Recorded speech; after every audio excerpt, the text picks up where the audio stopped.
the Java Enterprise Edition or Eclipse Enterprise Edition.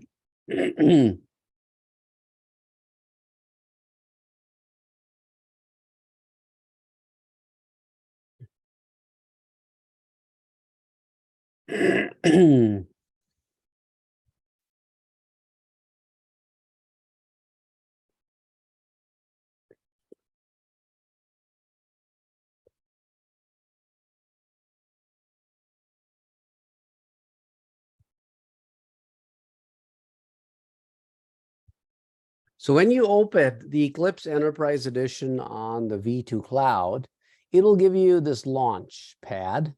So I typically go to workspaces, and I work with a workspace which I had created earlier for my other class, but I'll create a brand new one for you guys. So I'll just go to workspaces and I'll click on add an existing one. So, or create a new one, whatever. Okay, and then I can just browse and select my desktop because I don't have permission to go to somebody else's desktop. And then I can just give it some kind of a name, such as November 23rd, 2022. And then that becomes my workspace. And we, excuse me, we all need to have a unique workspace.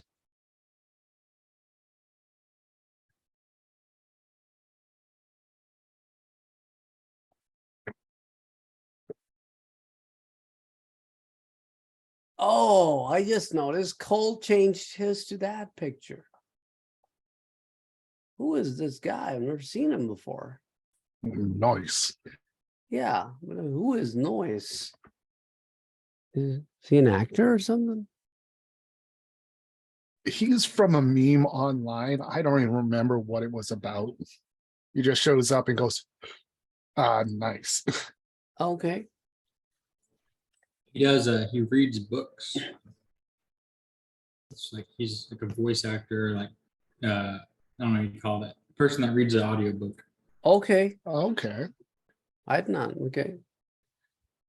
Cool. Nice.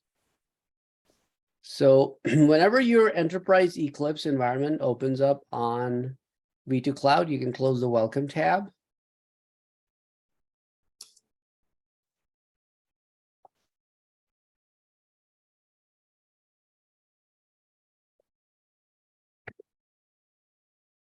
If you are on the V2 Cloud for the first time, you would have to set up your Apache web server.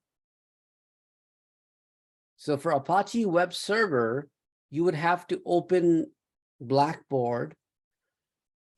You have to open Blackboard within the V2 Cloud, and then you would have to go to the units 9 and 10 under units, download the Apache zip file, unzip it, and then add it to your preferences runtime server. Did you give a couple minutes for that? Yeah, I am. I will do that with you guys. But just to let you know that when you are inside the V2 Cloud, make sure to download the apache.zip.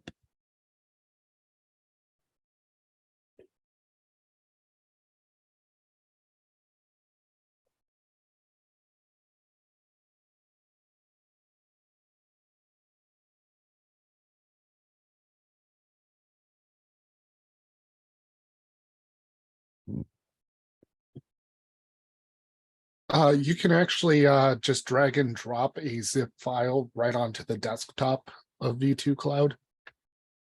From your desktop? Yep. Oh, I did not know that.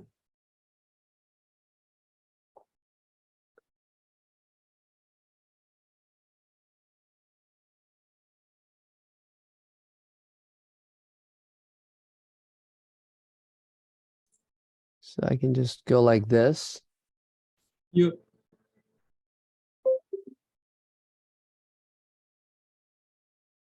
Okay. Word. And then just go to the File Explorer and open up V2 Cloud in the pin side. Oh, go to the, oh yeah, I'm in the File Explorer. Oops. I think you have to scroll down. Oh, V Drive. The V drive on V2, yeah. Oh, okay. Cool. Good to know.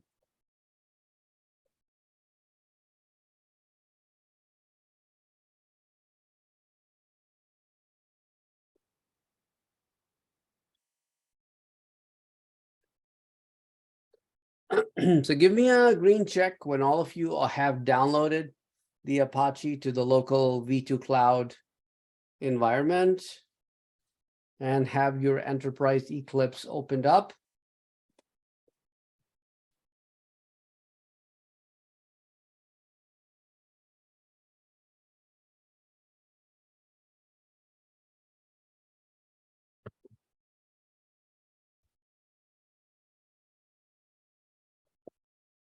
In the meanwhile, let me send you guys a poll to answer. You might have already answered this poll with Alan, something similar, but we're all collecting the data.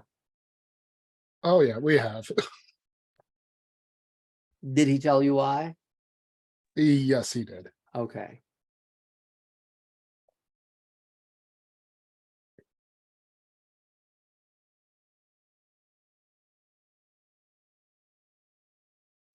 My V2 does not like that V2 drive folder. Every time I try to get my files out of it, it kicks me out of V2. It is, I mean, like, are you choosing the default one? No, I'm like dragging over the Apache Tomcat zip onto the desktop. Oh, it did not like that you doing that. Yeah, it kicks me out every time I try. Oh, then download it locally. I mean, I downloaded locally. Unit 9, you said? Yes, I opened the Chrome on the V2 Cloud. And Got it. yeah, By the way, did you try to drag over unzip folder? Because it doesn't seem to like doing that. No, it was still zipped. Then no idea. V2 Cloud's weird. Yeah, it did that for me But that- too.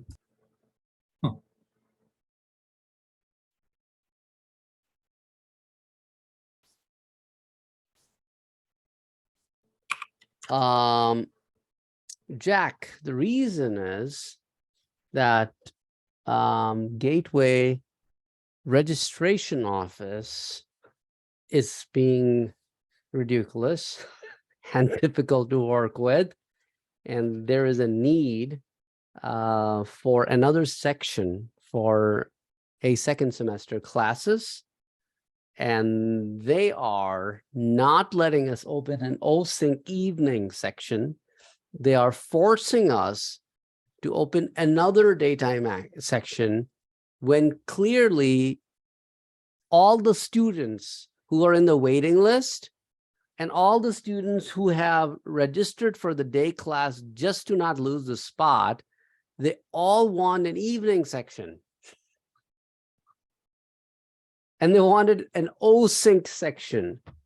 But the registration office is like, oh no, your sheet says in spring, these two classes will be day. So even the second section should be day. But that's not what students want. They won't be able to take day classes. They work during the daytime. How difficult is it to understand? But nope. They're being stubborn. So they usually ask us, show us the data, show us the data. So now we're collecting the data to show to them. Here's the data.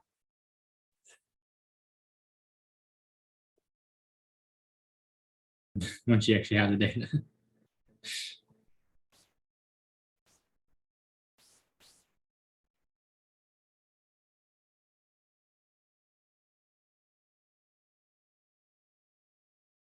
And basically what we're trying to do is for the students, you know, and that perfectly aligns with Gateway's mission statement. Don't you think so? Flexible. I think, yeah, especially that word. Yes.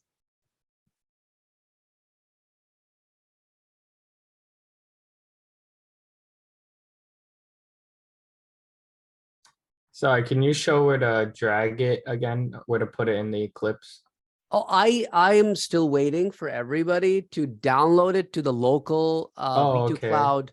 And when Okay. everybody downloads it from the Blackboard to the local V2 Cloud and have unzipped that zip folder, then I will show everybody how to do the next step. So I am still waiting for Jack Lear and Victor to give me a green check, and then I will show everybody how to set it up.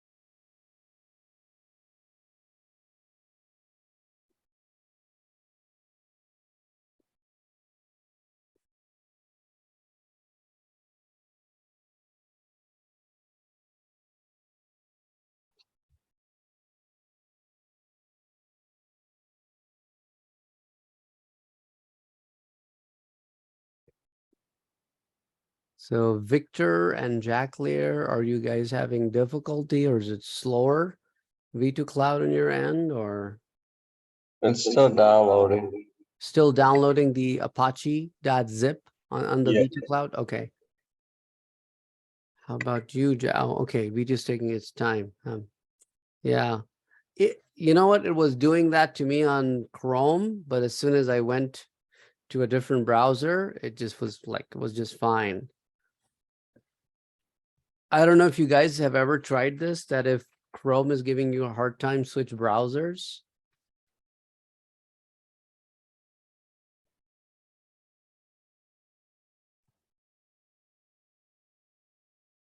So we make a workspace. Yeah, I don't know. I mean, probably because I use Chrome so much for for everything I do.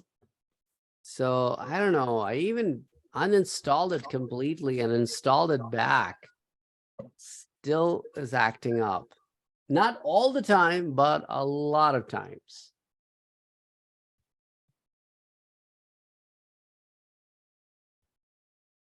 Make a new workspace. Yeah, you need to go to the second tag workspaces, and there should be a link at the bottom that should read create a new workspace or existing workspace. You got to click on that, browse to your documents folder. I usually pick my desktop because only I have my desktop, and everybody has their own desktops. And then just create a folder there, and that's about it. Choose that.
What did you click on? Create a new Java EE web project?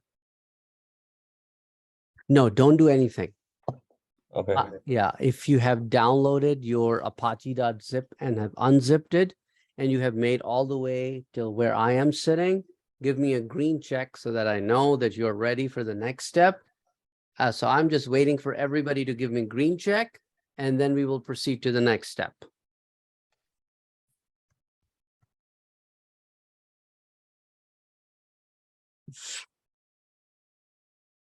I'm on the welcome screen. Okay, you can close the welcome tab.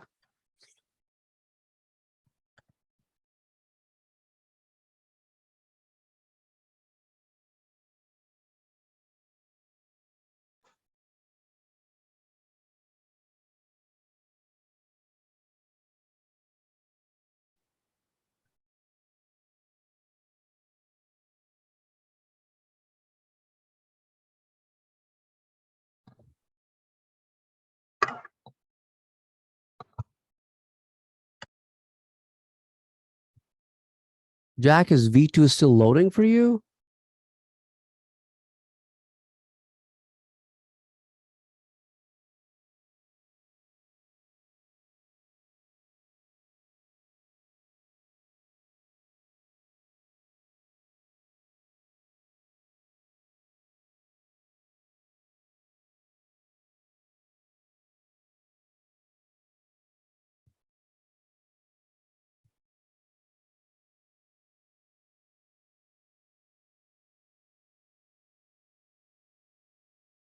Wow.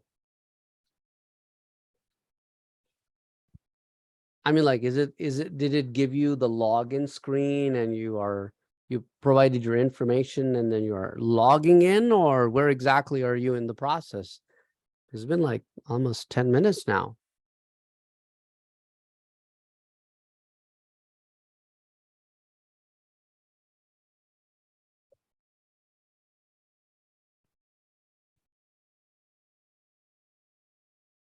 Oh, okay. That's what, okay.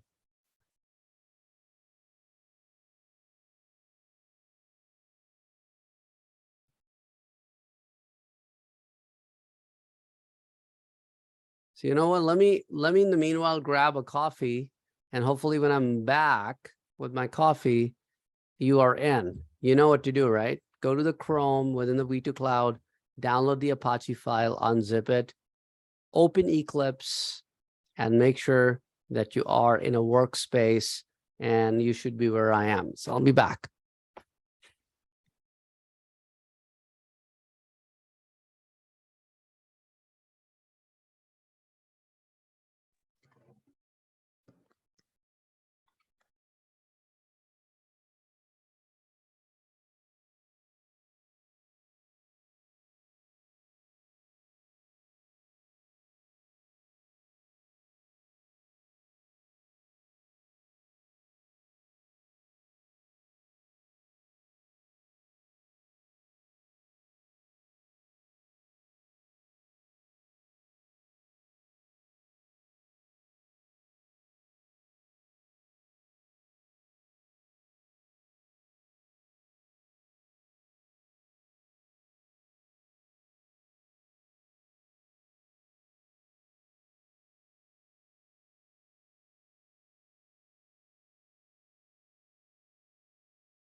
All caught up now? Jack? Okay, cool. Awesome. So we will first of all click the window menu, and then we will click preferences. Then we will open server. In the server, we will pick runtime environments. Sorry, what did you click on? Where are you?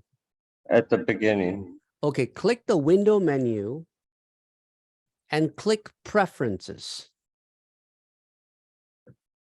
Okay. And then scroll down and you will find an option that reads server. Open that Run. and then click on runtime environments. Okay, I'm with you. Okay. After that, you click the add button and you will choose from the list Apache Tomcat version 8 and hit next. Then you will click on the browse button and you will locate that Apache Tomcat folder. When you double click to open it, you will find another Apache Tomcat folder in it, and that is the folder that you will select. Do not double click on that one. And then click select folder button. When you do that, it will write the entire location in the Tomcat installation directory.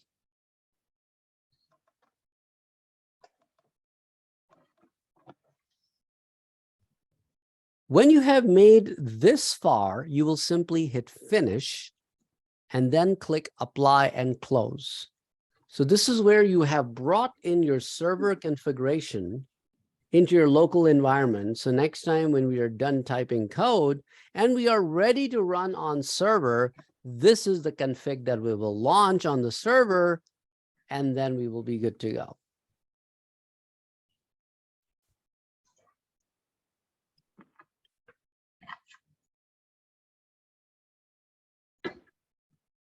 Everybody got it? Finish, apply, and close.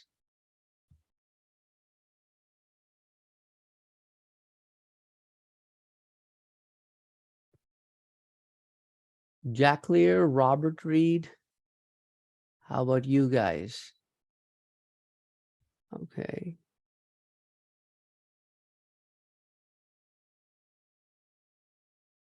And Jack Lear. Got it. Awesome.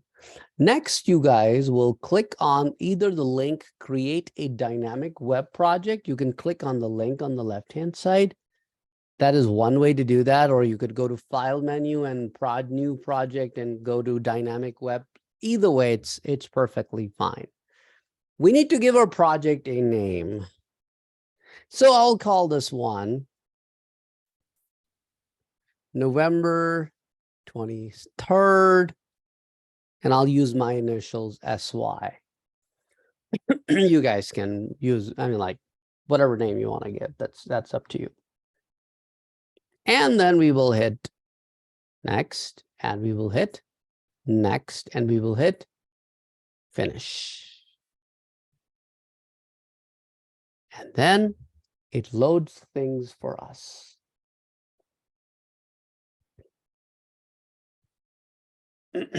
So far, so good.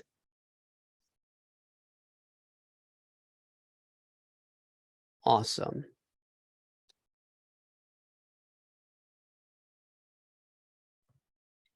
My screen won't let me click next.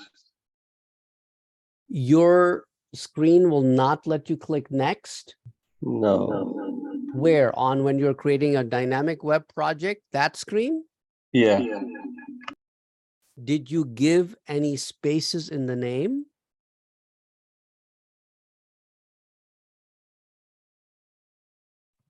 I'll show you. Okay. Show me.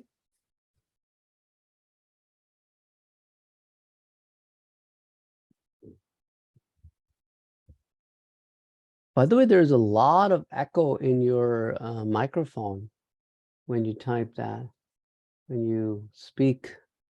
You have like multiple mics open at the same time, Victor?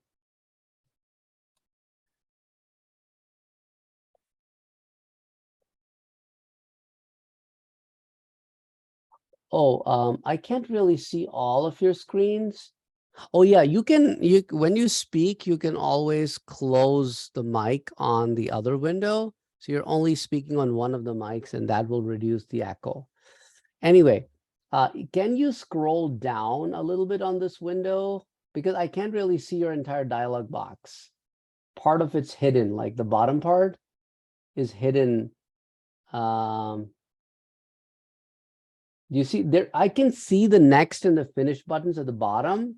It's just like, either your font, your resolution is too big, or for some reason, your window is there, but it's taking up.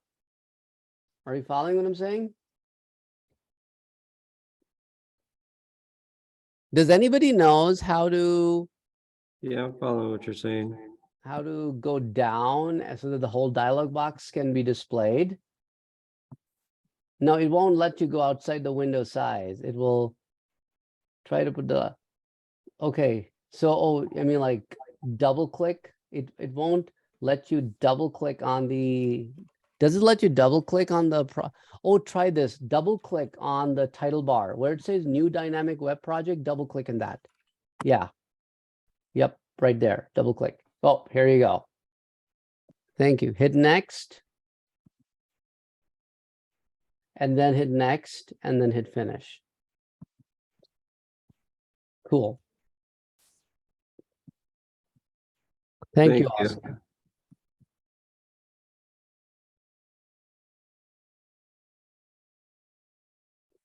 Okay.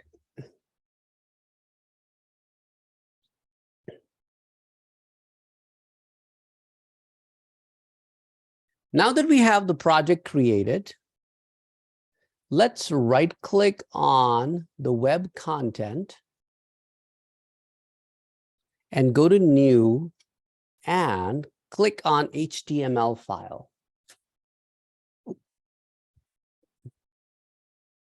In the HTML file, we will call this one nav.html. Hit next and finish. So the name of the file is nav.html, nav.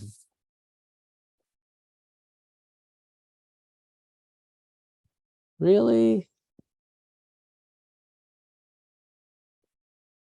Wow. Mine's doing the same thing. Yep. Oh, Oh, mine just went. is okay. Hopefully mine, oh, mine's fine too. Mine says could not find node.js. Yeah, ignore that. Okay. Yeah.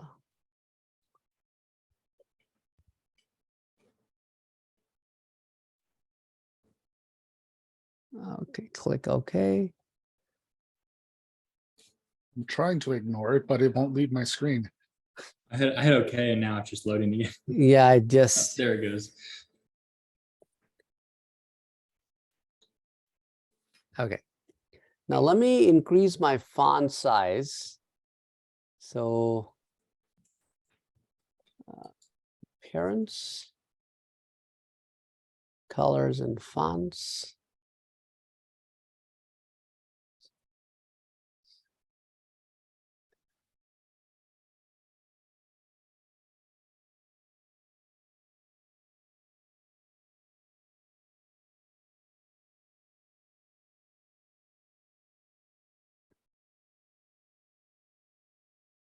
Is it readable for everybody?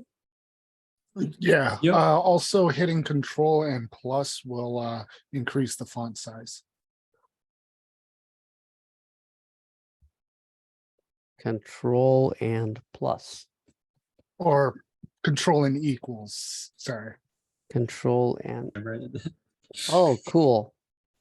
Nice, thank you. Okay. Okay, now delete everything from this file. And we will only write a bunch of anchor tags. And you will be like, why? The reason is very simple. In JSP, you can actually build your navigation in a separate page. And on the fly, you can include that navigation to any of your pages. It will automatically apply the navigation at the top of all the pages that you include this navigation in. So you would not have to sit there and manually create navigation for every page.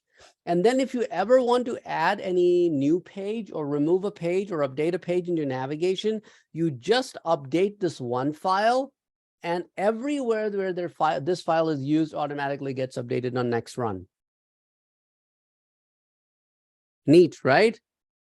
Yeah, actually, Alan was showing us ASP, I think. And it ASP. was doing something very similar. Yep. Yep. It does that too. Yep. When I used to teach ASP at DeVry University, I remember teaching them something like that there.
When you're done, save the changes. And then we will create a JSP page in which we will include this entire navigation page, and then we will run it on server.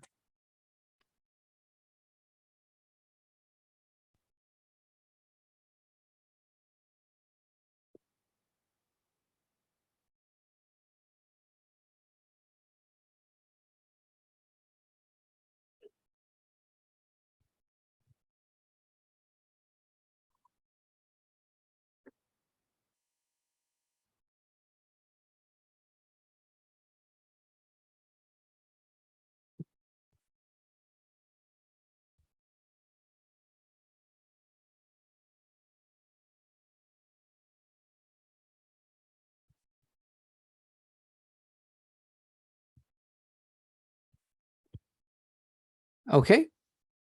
Now let's right click on web content to create our next page, but this will be a JSP file. The name of this JSP file, we can just call this one home.jsp. Not a bad idea. We'll call it just home.jsp and hit finish. Here's our home.jsp.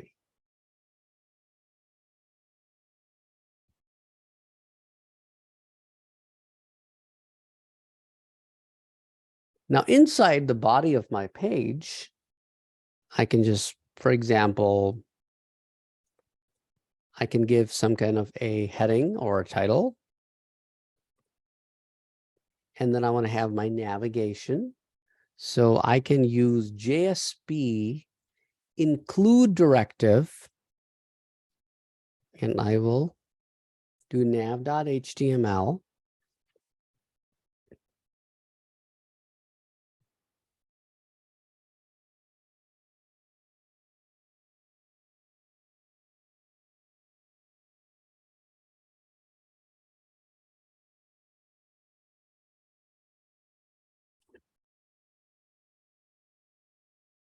And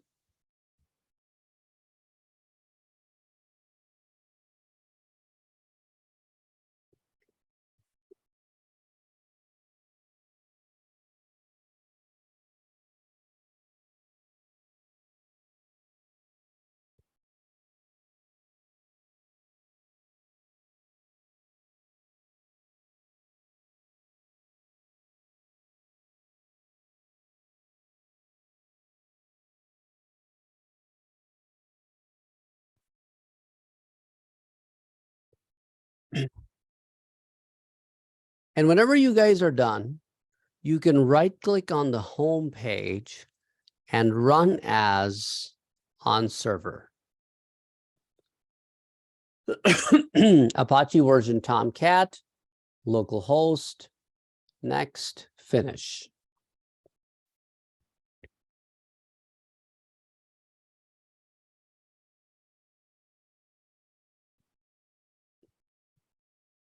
And when it loads in the browser, you should be able to see the links at the top.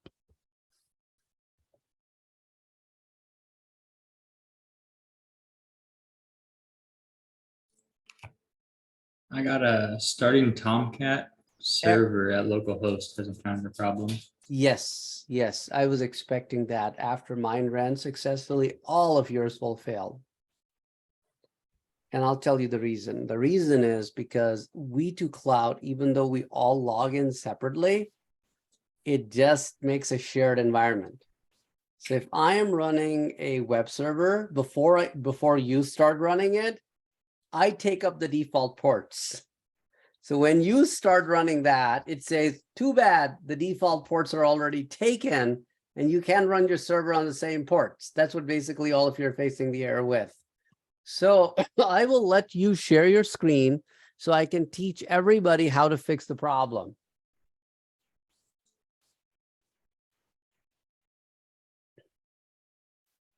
Okay, so now down below where you see, okay, hit cancel on this one. Okay, now click the servers tab. Double click on that.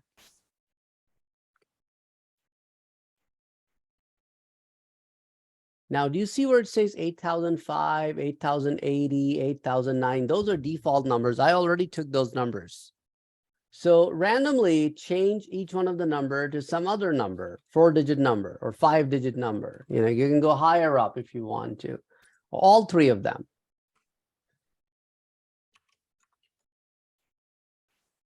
And all of you would have to do something similar, okay? Now, once you're done saving the changes, now save the file, close the tab, and rerun.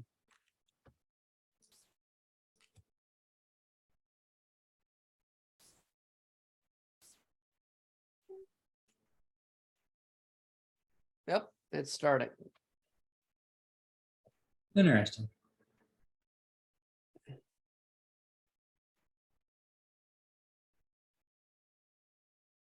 So how did we get to that page? Share your screen and sorry. I'll show you.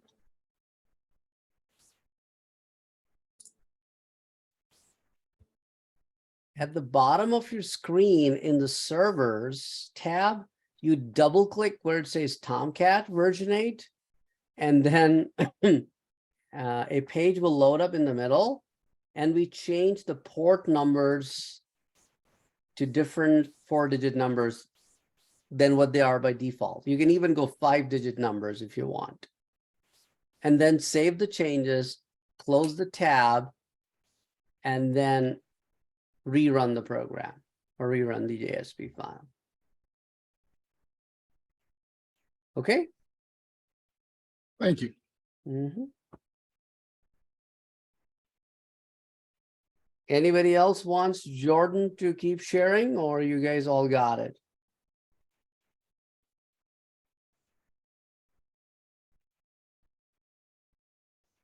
I don't know if you saw Jack's message. They're having internet issues. Yes, I read Jack's comment just right now. So yeah, okay. Okay, cool. Thank you, Jordan.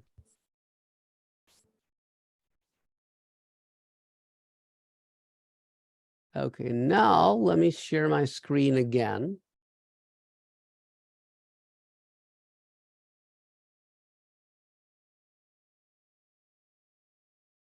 Okay.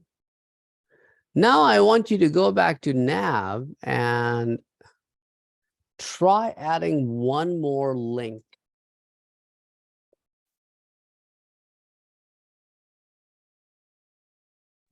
I'm having trouble. Okay, just 1 second. Once you guys update this, then simply refresh the output and you should now see the NASA also showing up as one of the links. So if you update one file, if you update the nav file, it will reflect on next run on all the pages that have included that nav file. Okay, so let's go to Victor. Okay, Victor.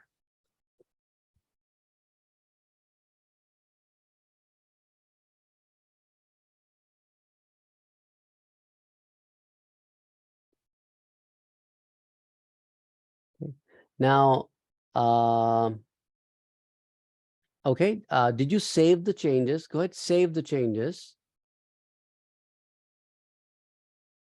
Okay, and then close the tab.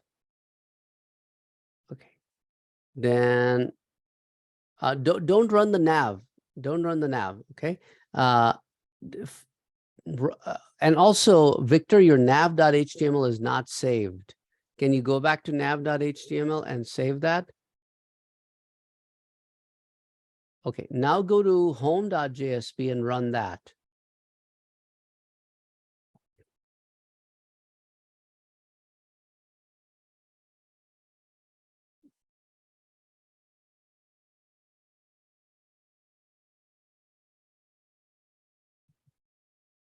Oh, I did not read the error. Closed it too quick.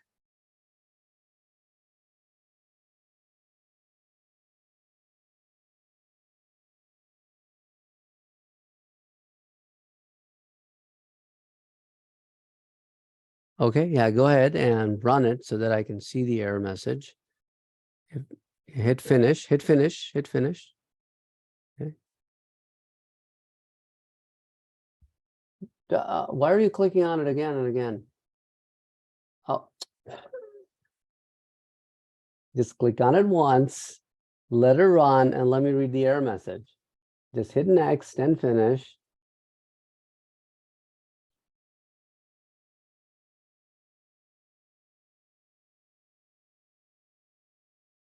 Okay. Oh, okay. Click OK.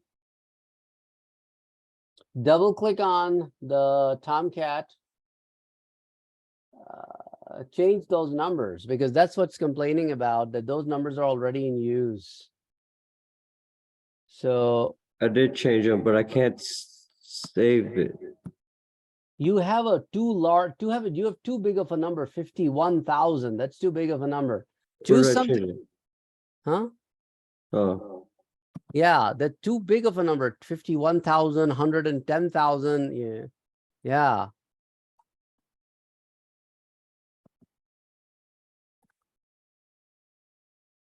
Enter. And now save the changes. And okay. And then rerun it. Yeah. Mm-hmm.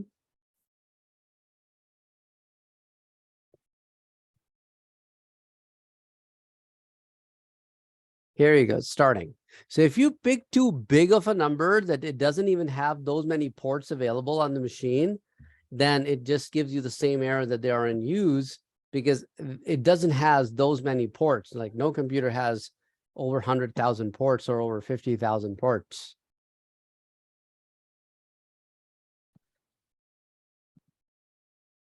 Okay. So Victor, what I did next was I added this line 5 and then I saved the changes and I went back to the same tab and refreshed, and I was able to see that the changes to the nav are shown.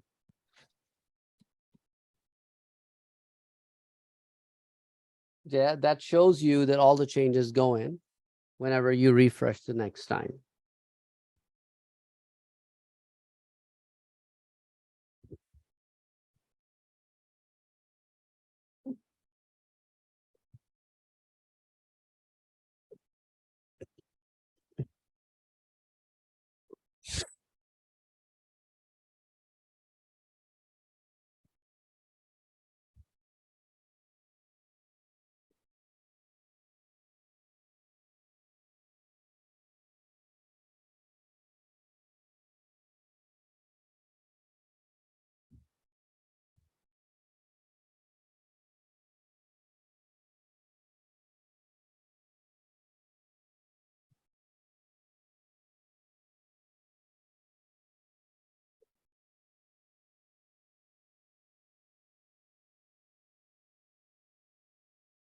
Okay.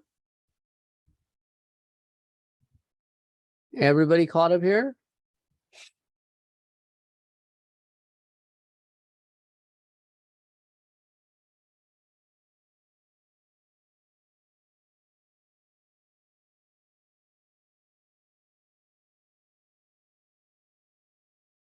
Okay, so I'm gonna close my nav and the home. Do not close the web browser. Let it run because we will be using it for our other examples that we'll be doing. Now in my next example, I want to create an HTML form, and I will use the data I collect in that HTML form to pass over to the JSP page where I will be processing the data. That will serve as a great deal for our project because once we understand how forms are processed on JSP, it's the same logic you use in session management. It's the same logic you use in database management. So we will create a new HTML page, and I'll call this one form1.html.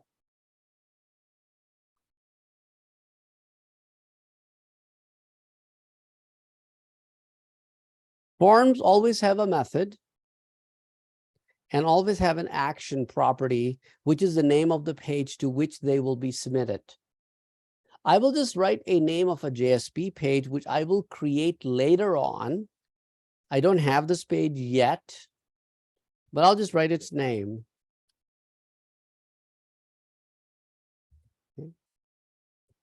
Now to organize my form a little bit better, I'll enclose it in a table tag. So if you are following my example, you can structure the table to open before form and close the table after the form.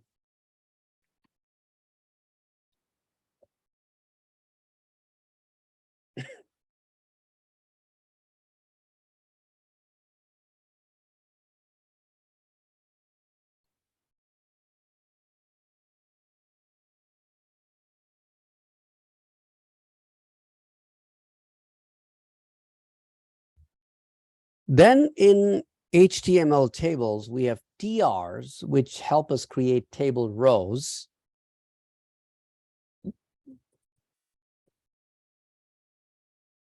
So I'll create 2 cells.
So did everybody follow what I did here? I created a row. And in that row, I created 2 cells. In the first cell, I'm putting a label. In the second cell, I'm putting a text box. And I gave my text box a name of F name. And it is by this name that JSP will read the data from this text box.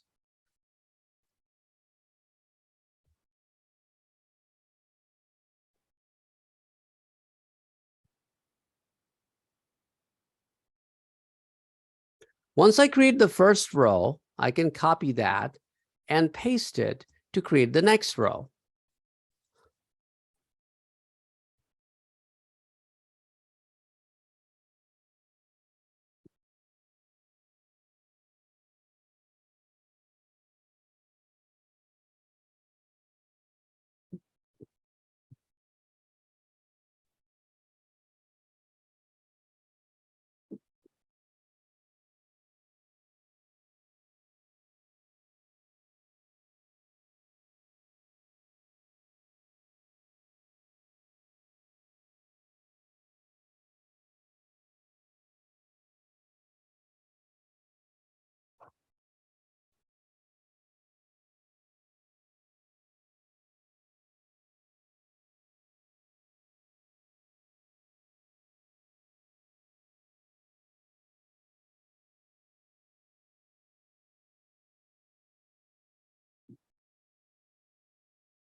So whenever you guys are done creating this HTML page, give me a green check and also create your JSP file by the name that I gave you in this example, which is processinfo.jsp.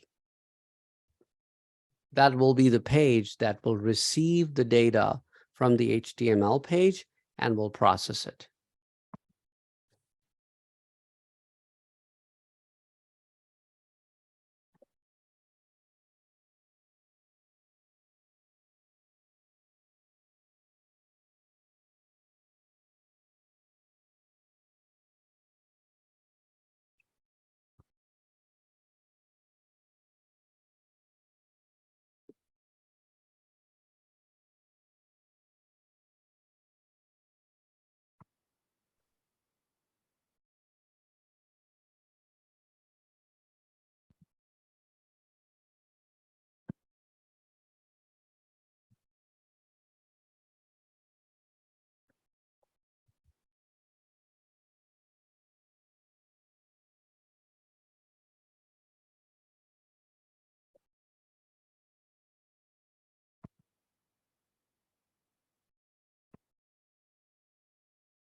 Okay, so Victor is the only one that didn't get it yet. Oh, you got it. Okay, cool. So now you guys create the process info.jsp page.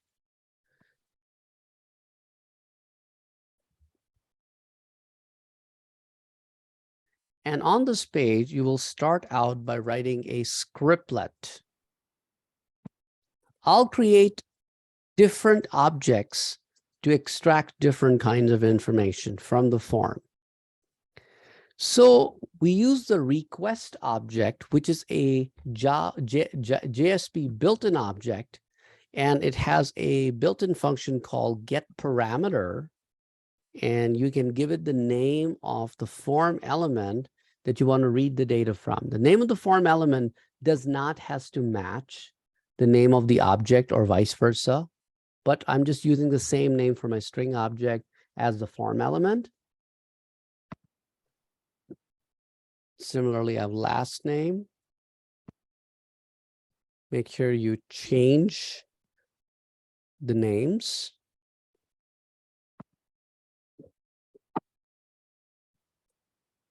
And I'll have the salary. Okay.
So the first three lines are helping me grab the form elements into the local objects.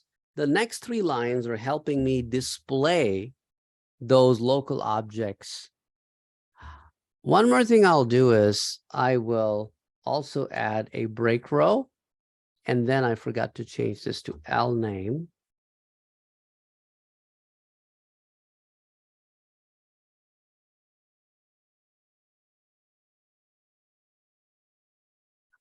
Can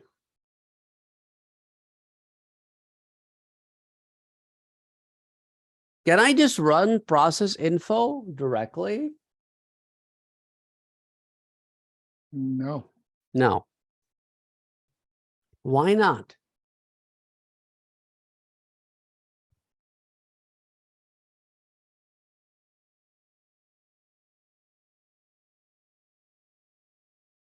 Why can't I just run process info?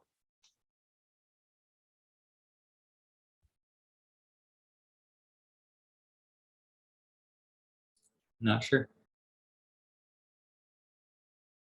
Very good, Oscar. Line 11 will fail right away because request object has nothing. It's empty.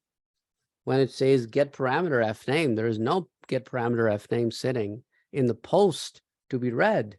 That's why it will fail. So we are better off running from the form1.html.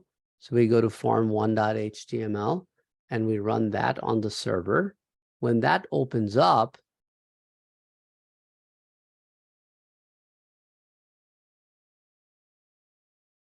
and it will ask me for a first name, for a last name, and for a salary, and hit submit form. Now it goes to the other side and displays all the information to me.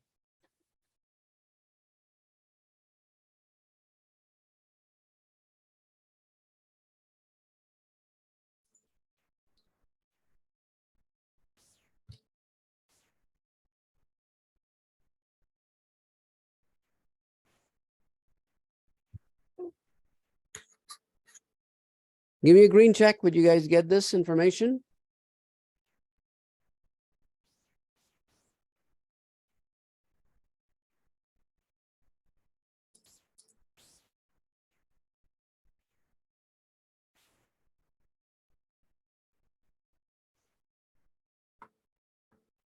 When I hit run, nothing pops up, but it shows that it's running. How do I get it open in the tab?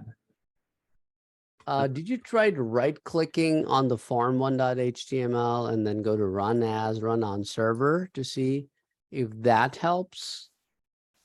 Try that.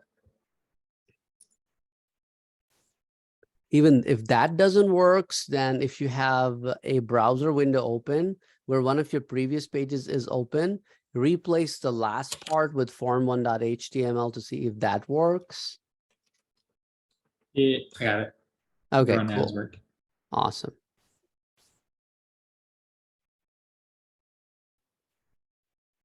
So now if I go back to form and add one more row. So let me add one more row after the salary row. And I'll call this one state.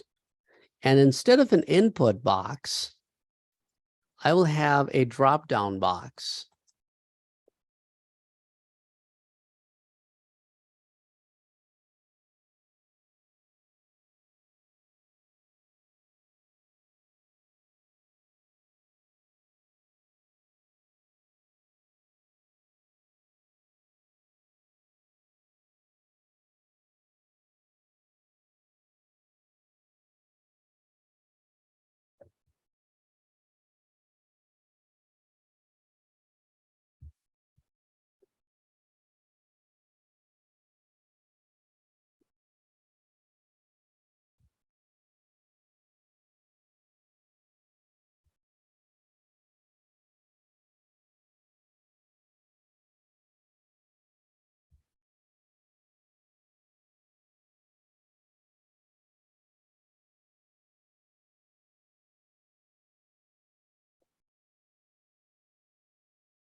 So this should actually add one more item to your form, a drop-down box. So don't run it yet. We need to go back to the process info and add one more item to it so that it can also process the state.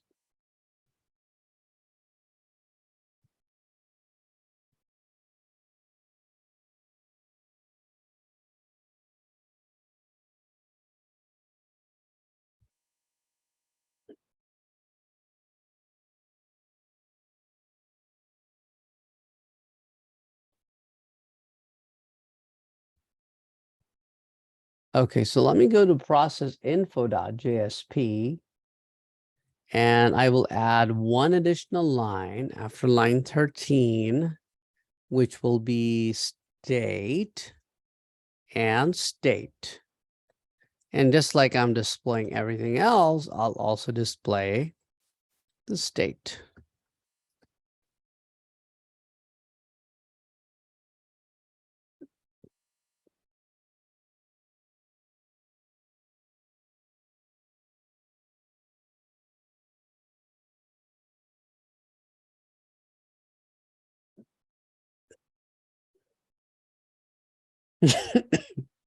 Once you have made these minor changes, you can save the changes and then you can try running the form again.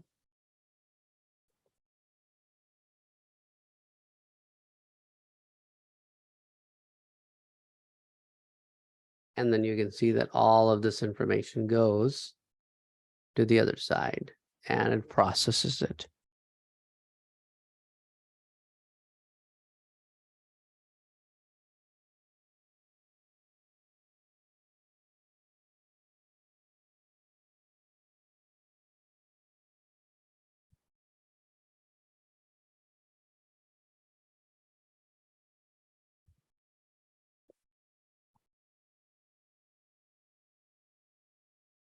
Okay, everybody get it? Get this running? Okay.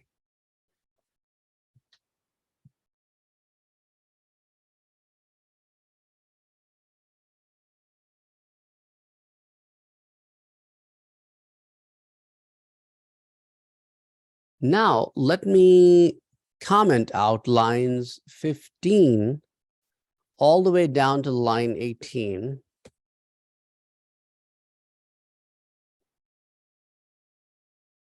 And we will display the same output rather little differently. So let me create divisions.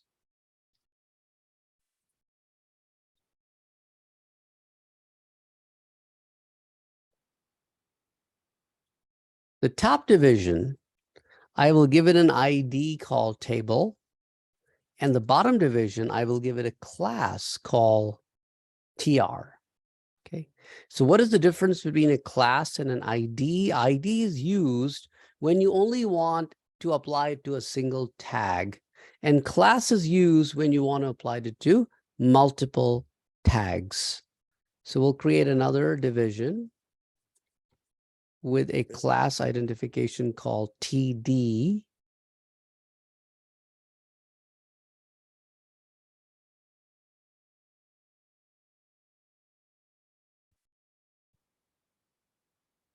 And once you create this structure, the bottom structure, let's first complete it for one item. First name. And it will display using JSP expression fname. Copy that, whole structure, paste it 3 more times. 1 for last name, 1 for salary, 1 for state.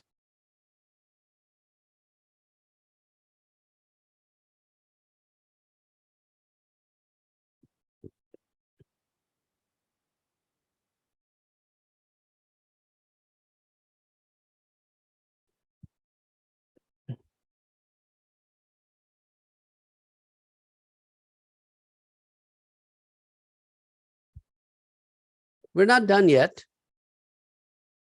However, whenever you are done creating these 4 rows with all of these divisions nested inside each other, refresh your final output to see how it looks like. This is how it looks like, 1 item per line. But we will fix that.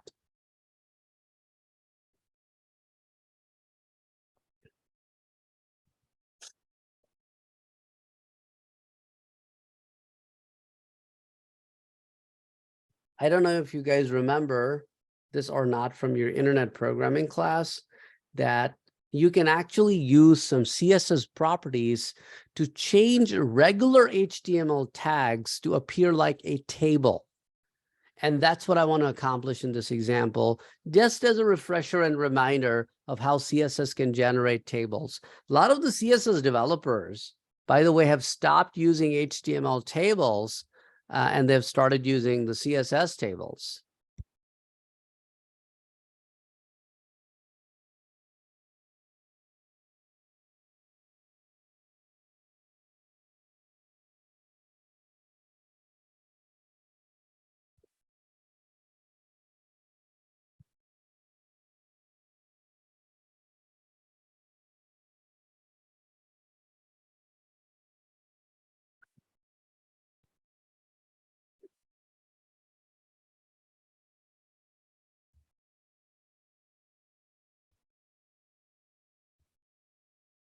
Okay, so let me scroll up here to add some CSS in the head part. I will use an ID called table, and I'll use a class called TR and another class called TD. Those are the 3 classes I have. Anything that is under the ID table, I want it to have a display property of table with a width, with a border,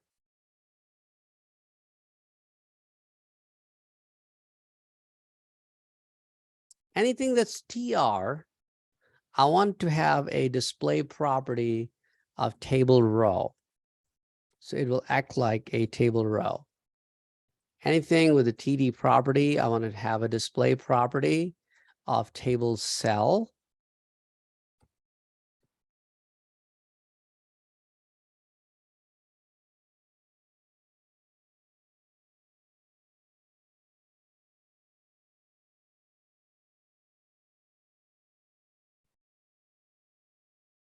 And when you guys are done making these changes, you can just simply refresh the output and hit retry, and it will look like a table. And nobody can tell that you did not use an HTML table. This looks like an HTML table.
Okay, Victor and Cole, did you guys get it?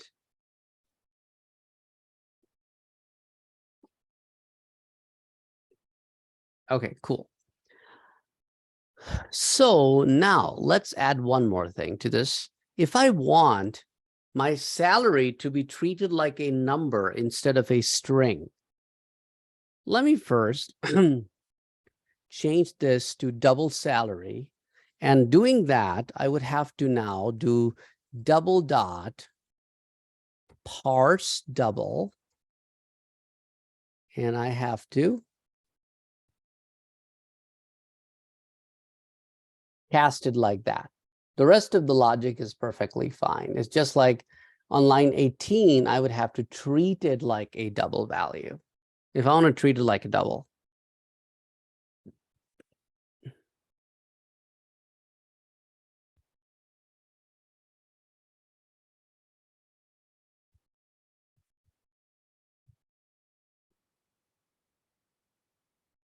And then if I want any of formatting to be done from Java's end, remember we used a java.text package class called decimal format.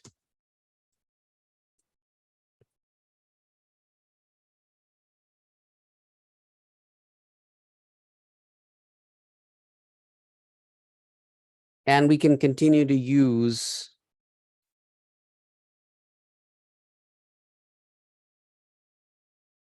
that. Oops. No period here. So I'll create that object of decimal format type, and wherever we need to use it, for example, with my salary, I can just use here format method and just pass salary as a parameter to it.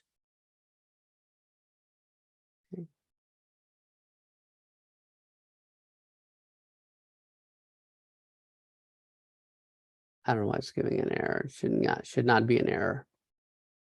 Let me refresh to make sure that it is not an error. Yeah. Oh.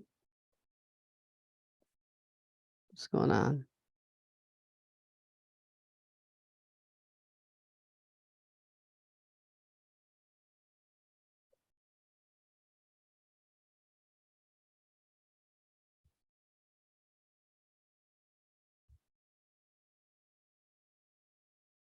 Okay.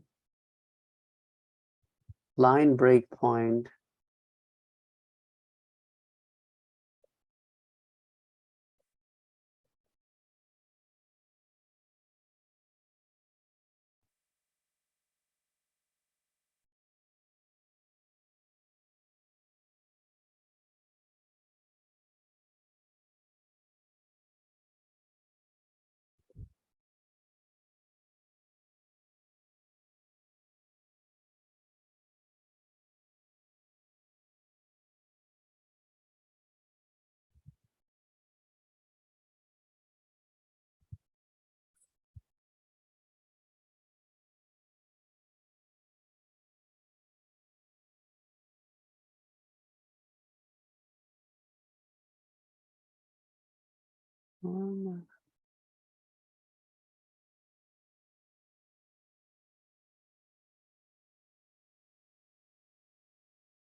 That looks strange.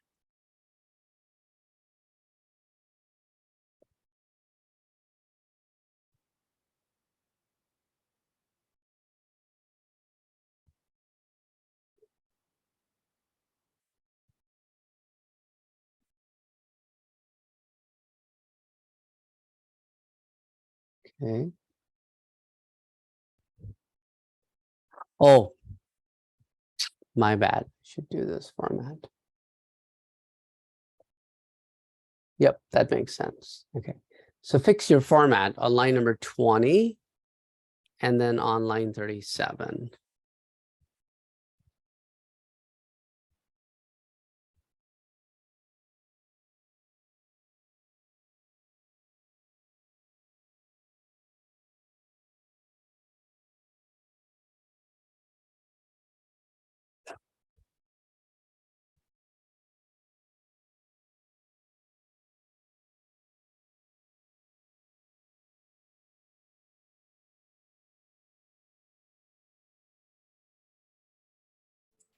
What did you change on line 37?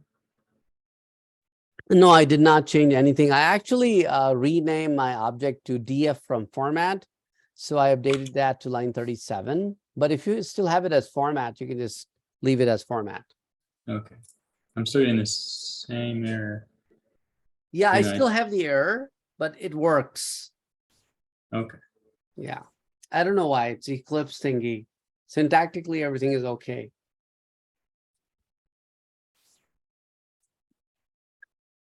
Mine errors when I refresh it too. So again, Mine errored when I refreshed it as well. yeah, it did not display the output that I'm getting 48. No, I got comma. a error Ah. report. Okay. Let's have a look at your source code then. Maybe, probably might have made a mistake somewhere. Yeah, probably.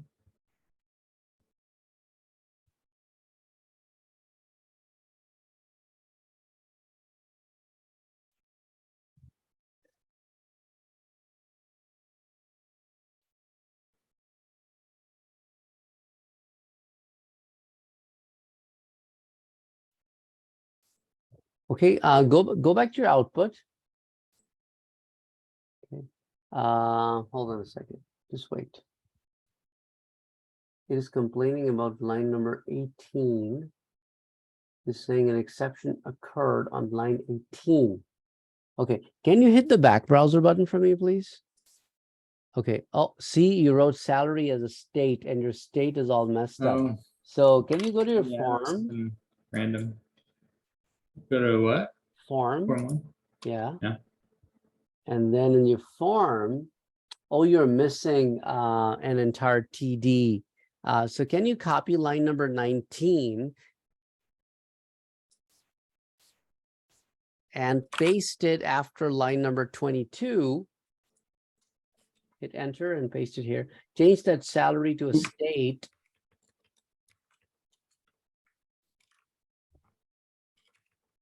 Okay, save the changes and refresh your output. Yeah, just refresh.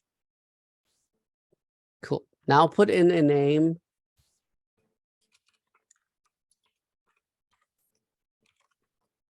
And then a salary and yeah, state and hit submit. Here you go. Okay. Now the other thing is, can you go back to your form?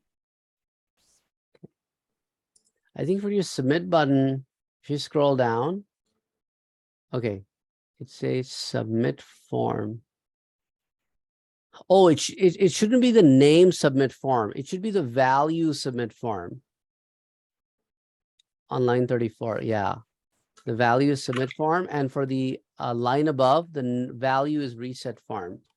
That's why your form was saying submit query instead of submit form. Okay, that's fine. Not that it made a difference, it's just like your output was not matching with mine. Okay. Cool. Thank you. Mm-hmm. Anybody else?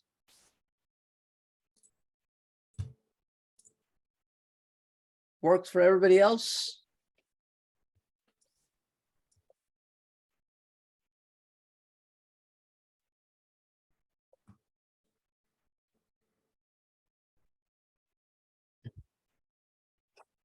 Okay. Next, we will learn about a post back form. Did you guys do post back forms with Alan? Does not sound familiar. Because we have post back forms in ASP as well. That's what I was asking. So what post back forms are that your form and the form processing code is the same page. Like right now I have two pages, right? I have one page called form1.html that submits itself to process info.jsp, which processes the form. In the post back or a loop back form, you basically have the form and the processing on the same page. So you only create one page. So what the form does, after you fill it out and you hit submit, the form submit the data back to the same page on which the form is. So when you first load the form, the processing code doesn't run. The processing code only runs when you submit the form. Does that make sense? Yeah. Okay. Did you guys do anything like that with Alan in the ASP where the same page was the form and the same page was the processing? No, I don't think we didn't get that far yet. Okay. Okay, that's fine. I mean, just asking, you know, when you have seen it once, it makes a little bit more easier to be able to relate to it. That's fine. Okay, so now let's create our next page as JSP file. And we're going to call this one findmax.jsp. Findmax.jsp.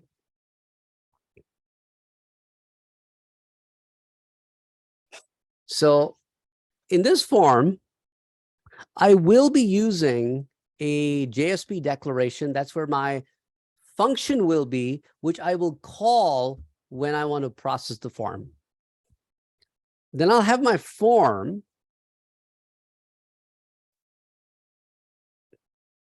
with a method of post,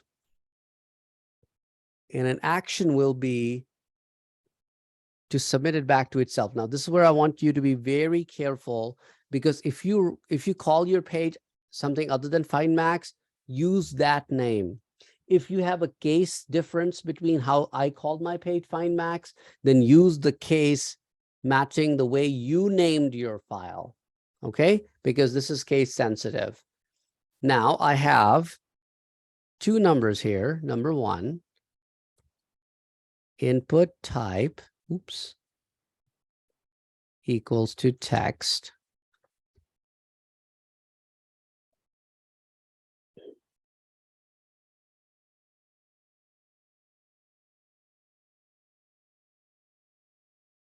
And I have a num2, which will be a num2. I'll have a submit button.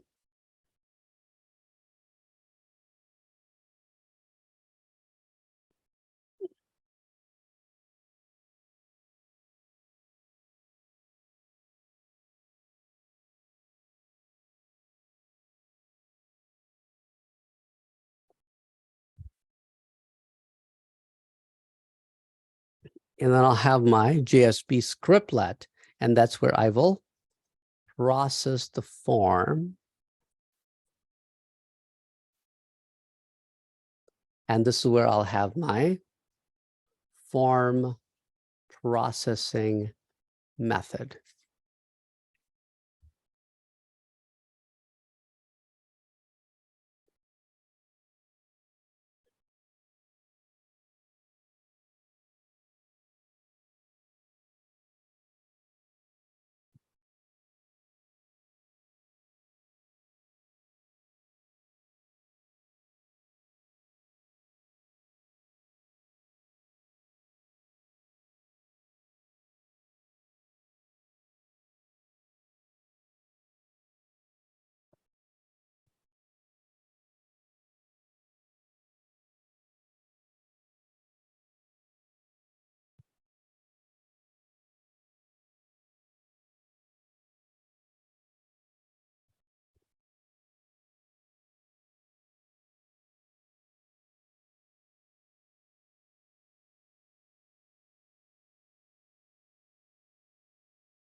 Okay, now let's start working with the form, process the form.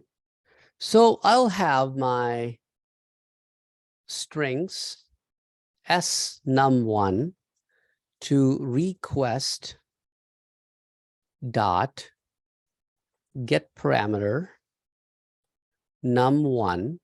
That's the name of one of the form objects. The other one I will store in s num2, which is coming from num2.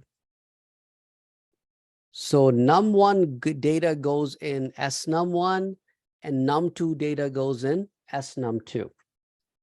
Now, when the form loads the very first time and nobody has clicked on the form, at that time, s num1 and s num2, when they will call num1 and num2, the num1 and num2 will return null because they technically do not stay there. There's nothing called num1 and num2 inside the memory. So therefore, I'll run a check that if s num1 is not equals to null and s num2 is also not equals to null, only then process the data. Okay, because now I've made sure that they're not null. How will I process the data? Now declare integer variables and parse the numbers to integer from s num1 to a num1 and s num2 to a num2. Parse it. Well, you'll be like, why can't I just do it all on line 21 and 22? You can't. Because when num1 and num2 are empty and you try to convert an empty string into a number, it will be an error. So we'll only convert it to a number when we are sure that s num1 and s num2 are not null. Okay. Now comes the top part. I will come back and complete. the bottom part. So where it says form processing method, I'm now going up there. And once I go up there, I need to write that method, which will help me complete the form processing. Come on. Where's the scroll bar? I sometimes hate this. Okay. Integer max receives two parameters, n1 and n2. It's a simple method.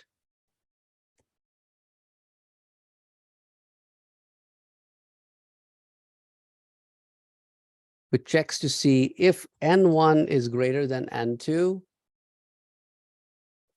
then return n1. Else, return n2. Simple as that. If n1 is greater than n2, return n1, otherwise return n2.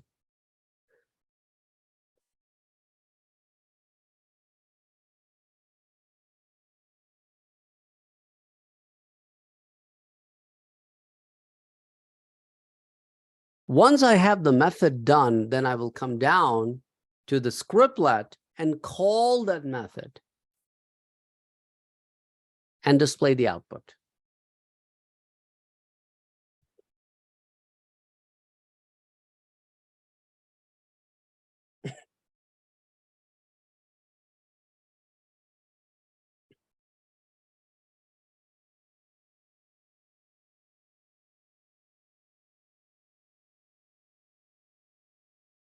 So now down below here, this is also what I can do.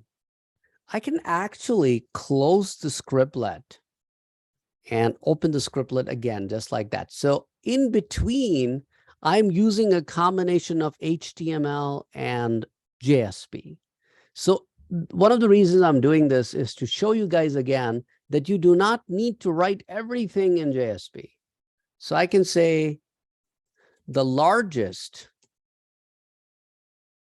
of num1 and num2 is call the max, pass it num1 and num2.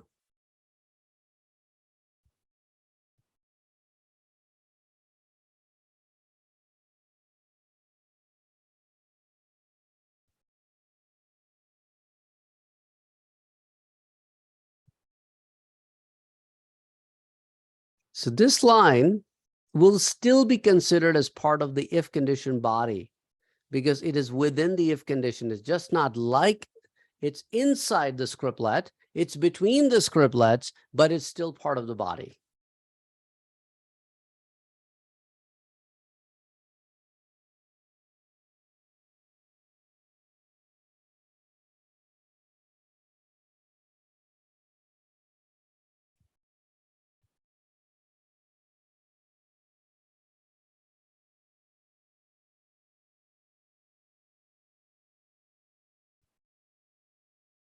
Okay.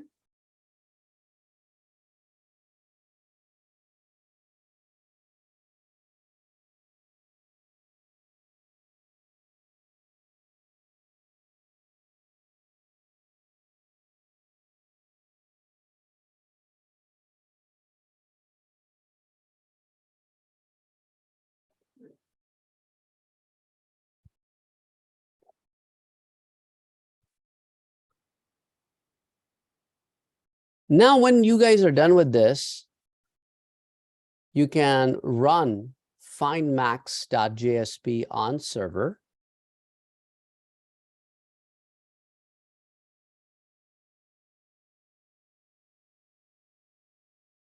When the page loads, it will ask you to enter two numbers. So if I enter 15 and 36, notice the first time the page loads, both of them are empty, nothing happens.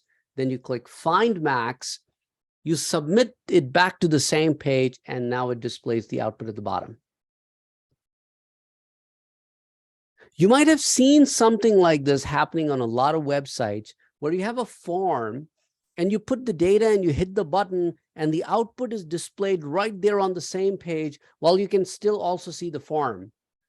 And that's usually achieved with the help of this post back idea.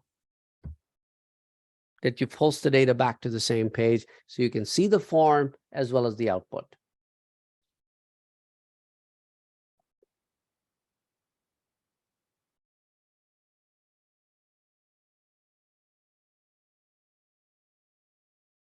Now, give me a green check when all of you have tested this and can and have a working solution.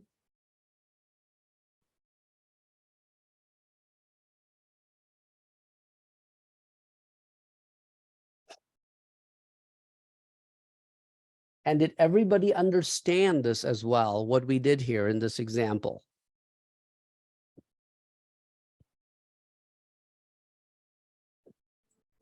Okay, so just to recap everything, we have a form and we put data in the form.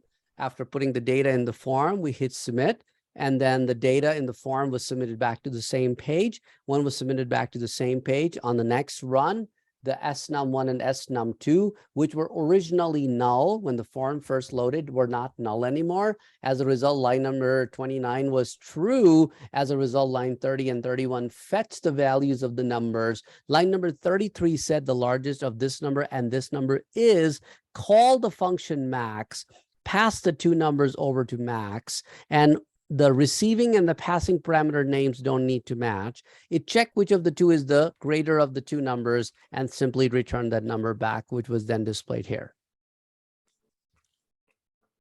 So very similar stuff to what you have learned in Java. It's like nothing new, is just like, you have different implementation of the idea, and that's about it.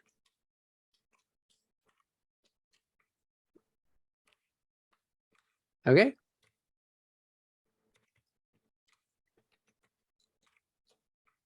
Now let's create a new JSP file. This JSP file we're going to call scope dot JSP. Scope dot JSP. So we will be learning about scope.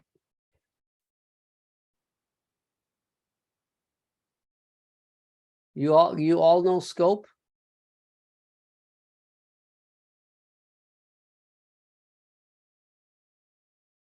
This, right? This come from Crest. I want to say telescope. That's with tele. This without tele. It's just scope. Scope allows you to maintain a variable at the session level versus maintaining a variable at the page level. So the page level variable on each refresh will update back to 0. And the session variable will not, or the session level variable will not. Okay, so let's have a look at it. In fact, let me declare a counter variable 0. And that's the scope of the variable at the scriptlet level. And let's have a counter number 2 at the declaration level. So the scope of counter 1 is at the counter is at the page level, and counter 2 is at the declaration level. Okay. Now, from is scriptlet.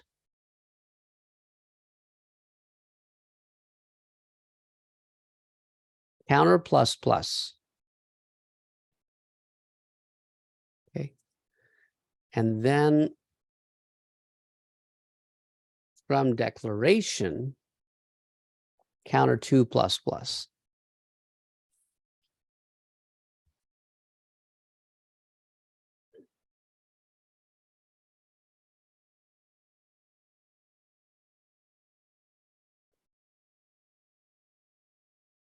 And then let's run as on server.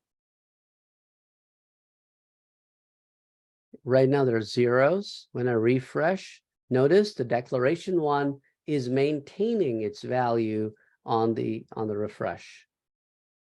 But the scriptlet one is not.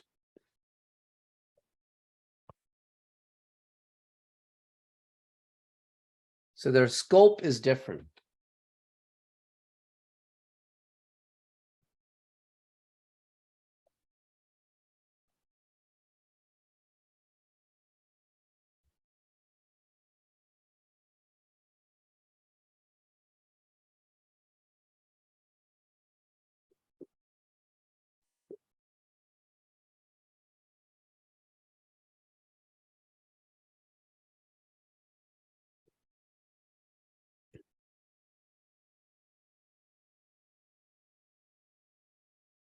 Okay.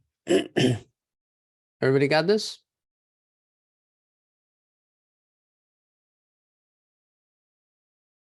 You got it? Cool.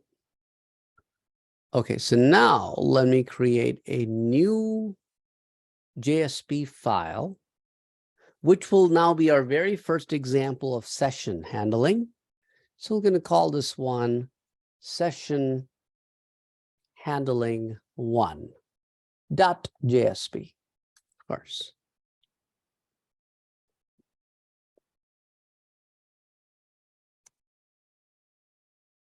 If, and session is a built-in object, by the way, if session dot is new,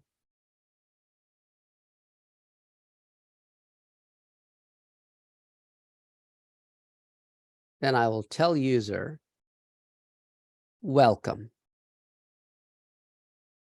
Else,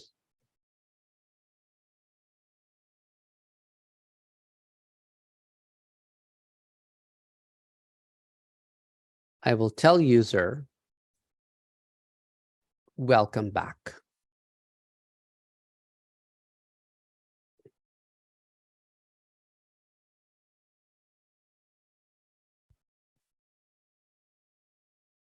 And some more information.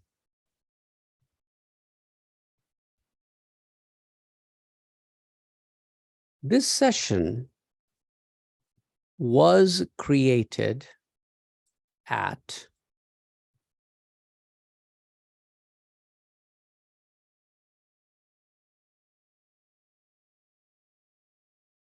and I need to convert this into an equivalent date value because by default it is not a date value. So session dot get creation time. Now you may be wondering, hey, it doesn't understand date. We will learn how to fix that in just a minute. Don't worry about that.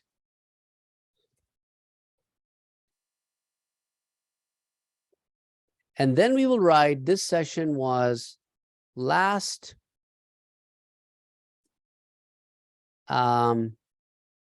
accessed at session dot get last accessed time.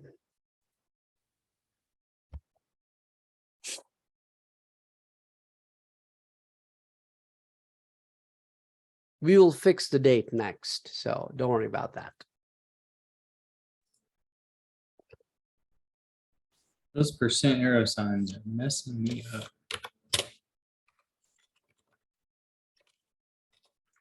Just make sure that your JSP code is inside the scriptlet and your non-JSP code is outside of the scriptlets.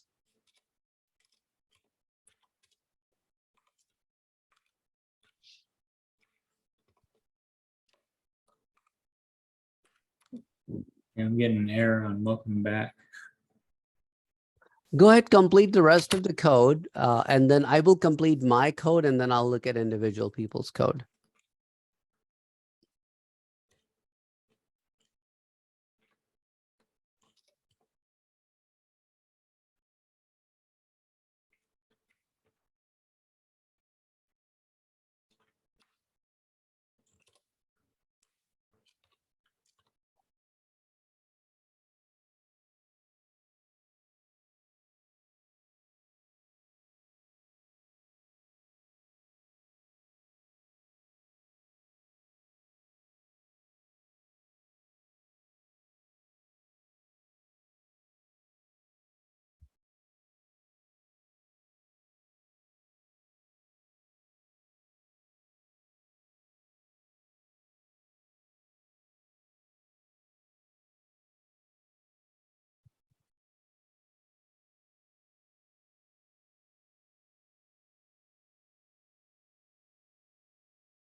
Okay. Let me show you how to add the import statement again. We learned this probably maybe last week, I don't remember. But it is written with a scriptlet and an at page import. And then you write java.util.date. Oh, I forgot at symbol,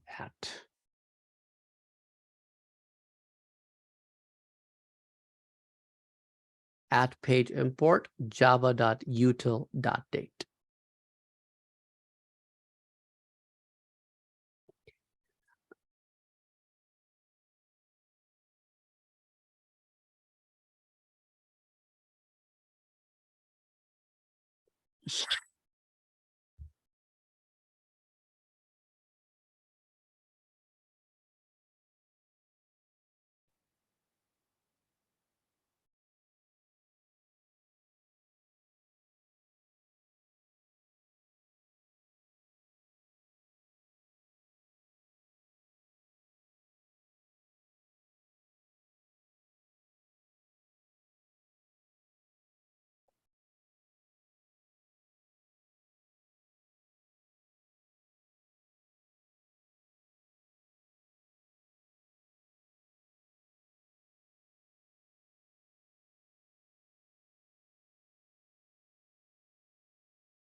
Jordan, you still have errors? No, I got it. Okay, cool.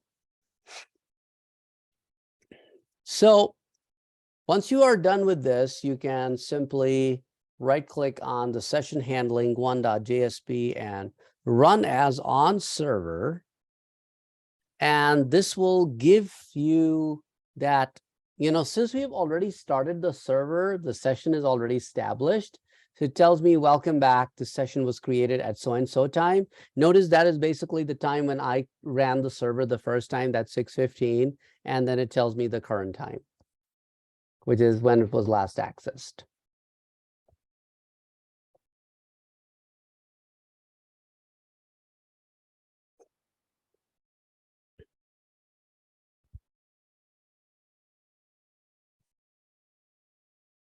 So everybody got this?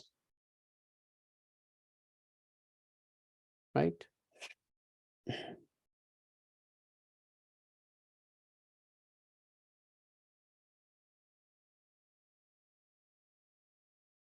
Let me add some more information to the same page in case if anybody is still coding. The rest of you can add this and then they can also catch up. Session max inactive interval. Did you guys ever notice that on certain websites, if you're not active for some time, it logs you out automatically? And that's basically called the session max inactive interval. You don't have to do anything about it as a user. Sometimes programmers can change it, and sometimes the administrators control it. So if you want to simply check as a programmer, what is the current time set as? So session.get max inactive interval. That's the function to call to see what is the max inactive interval time. And I can just put it in bold and do a break row after that. Okay. And let me refresh. And you should be able to see that right now it is set to 1800 seconds. What would that be in minutes?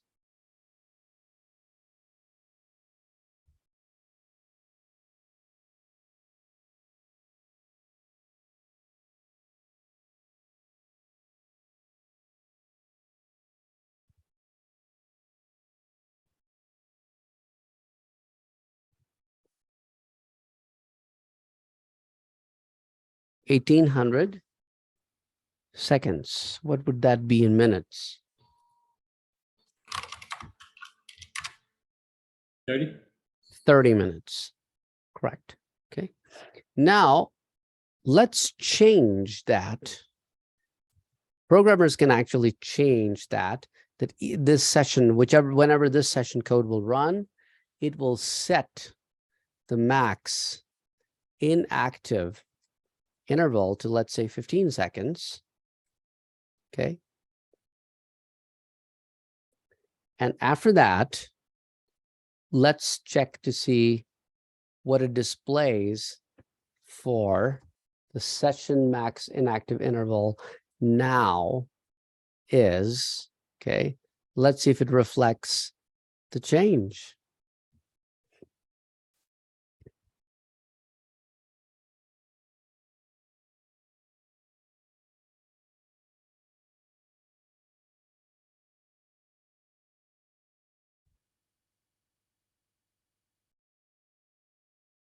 So you simply refresh the output.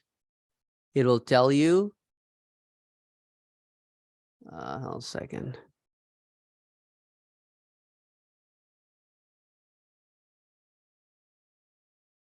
Session max interval. Oh yeah, it's now set to 15, right?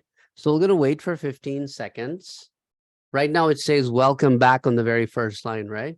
The session was created at so-and-so time and was last accessed at so-and-so time.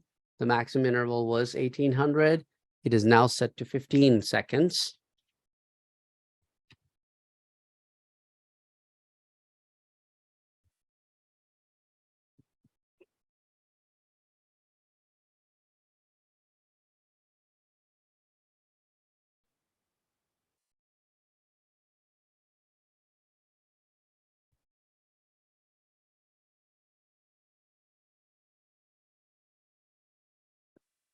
Okay, now I think 15 seconds have passed easily. Now let me refresh and notice the very first line. What does it say? It says welcome. That means the previous session was killed and it's a brand new session now. And it shows the creation time and the access time to be the same value. If you refresh it, okay, it will be the same value. If you refresh it within 15 seconds again, then it will say welcome back. If you wait 15 seconds and then refresh it, that'll be a brand new one. Okay, so. Okay. Good. I see the code where you declared welcome and welcome back. I did it Yeah, wrong. here at the top. So if session is new, it should say welcome. If the session is older, means if the session is still going on within that 15 seconds of a timer I set, then it should say welcome back.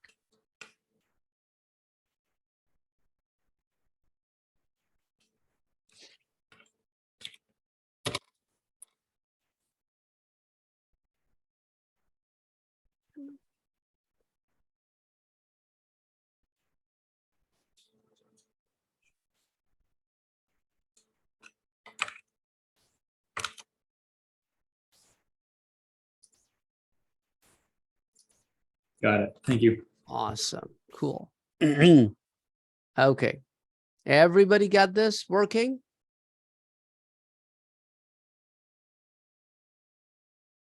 Okay.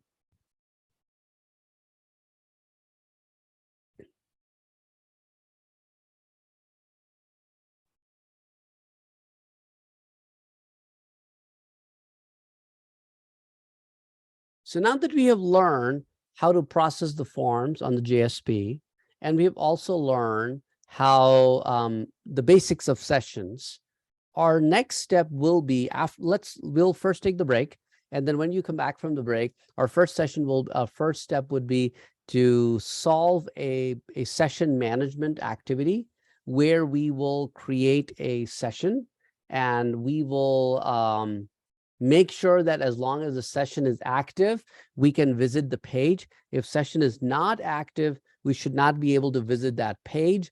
And then we will create a logout process. So this login, session maintenance, and logout process is basically what you will also apply onto your website. Okay, so for now, let's take a break here till 7:55, and I'll see you guys at 7:55. Okay, guys, welcome back.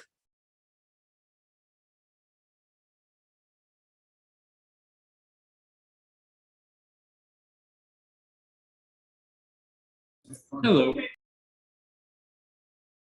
Hello, hello, hello.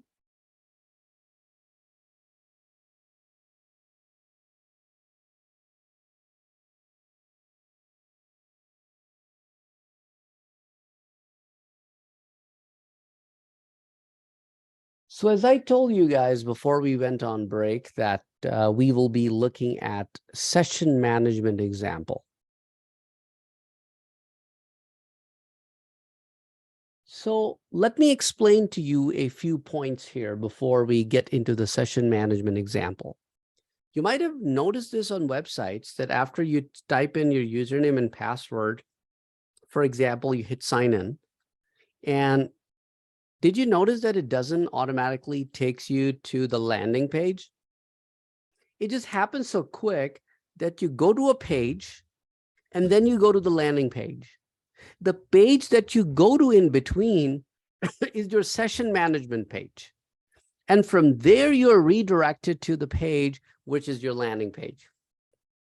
Similarly, when you hit the log out, you don't stay at the logout page. You might have noticed that after you log out, you are either redirected back to the sign-in page or some kind of a page other than the logout page. And the reason is that if you are to stay on the logout page, the logout page memory still holds your session information. So as soon as you are logged out, you have to be moved to another page so that the cache register can clear your session information on the server and your session doesn't exist anymore.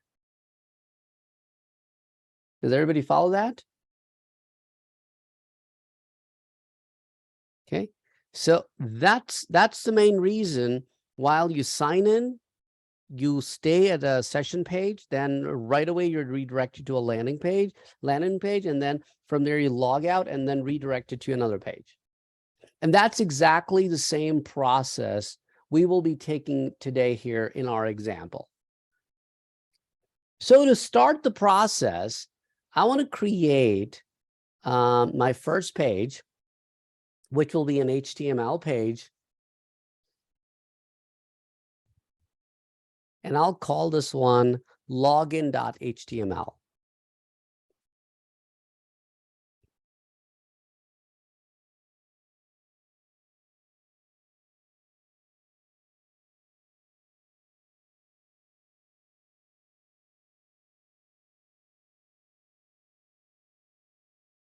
In the login.html page, I'll create my form where I will,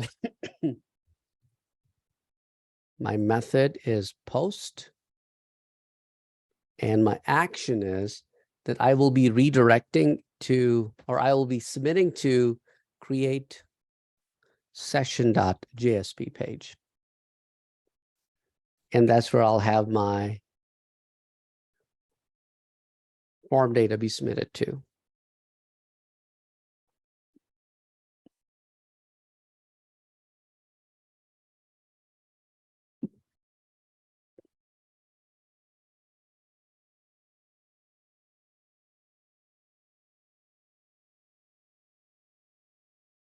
I'm not doing a pretty table.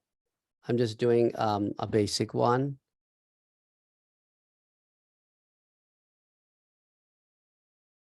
And for password, make sure you use a type password versus type text.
Okay.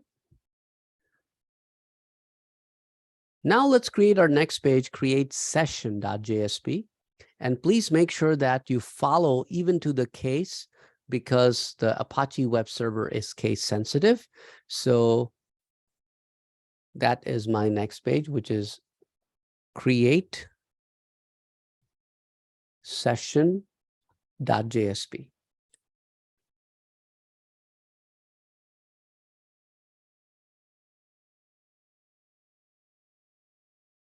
String uname equals to request dot get parameter, and this will help me grab the data from the server. And username is the name of my text box. Then I have my second string as pass, and this will be grabbing its data from password. If uname is not equals to null, that means if user did pass a uname and the uname dot length is also not equals to 0, then I want to create my session, which will be session dot set attribute set to, this is the name of my session attribute username, and it will hold the value that I am that I have in my uname string field. So the first parameter is the attribute name. The second parameter is the attribute value. If user for any reason left the username blank and just hit submit, then I want to use my response object to send the user back to the login page. So this is how JSP can send a URL from one location to another. It can auto redirect. Okay. So if you are through, if you have went past the if condition, then you will be sitting on line number 18.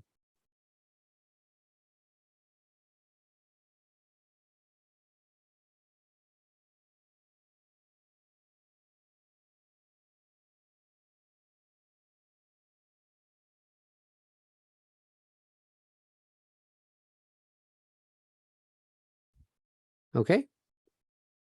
And on line number 18, let me type this. Welcome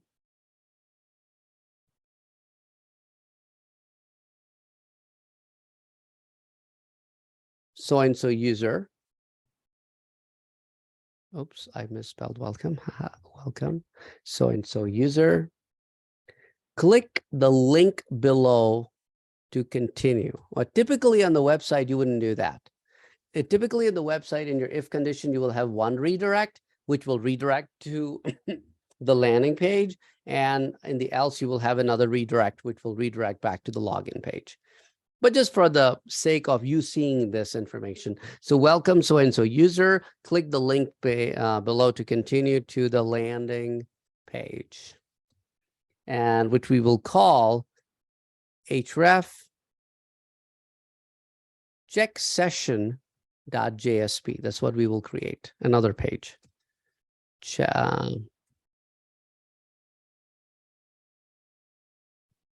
Landing page.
So guys, let me know when you're done with this so that we will then work on check session.jsp page.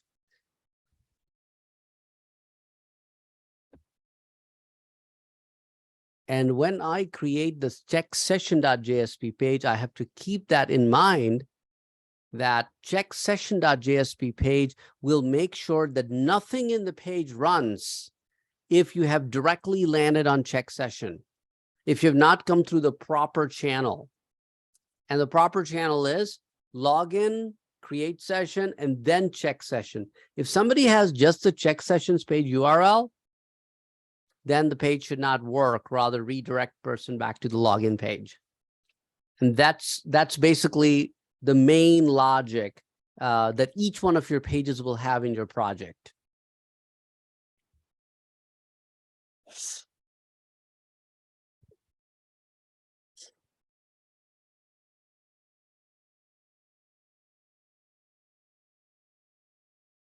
Okay, so I'm just waiting for Robert and just Robert to give me an okay. Okay, cool, awesome. So now let's create our next page, check session.jsp. New JSP page, check session.jsp.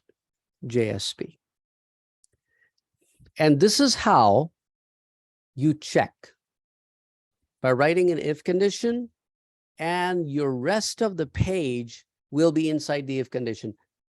If the if condition is not true, then the only other option would be to redirect the user to the login page. That because the user came here without the proper channel. Okay, so that will be your else.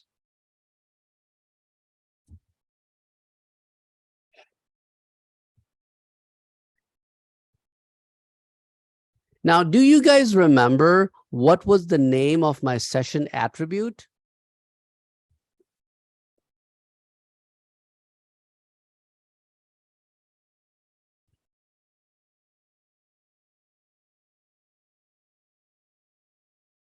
What was the name of my session attribute? Uname? Username? No, sessions attribute was username. Uname was the name of the local object that held the username's value from the form. Okay, so the first parameter is the attribute name. So when I'm checking for session, it is this name that I'm checking for. So my if condition will say session dot get attribute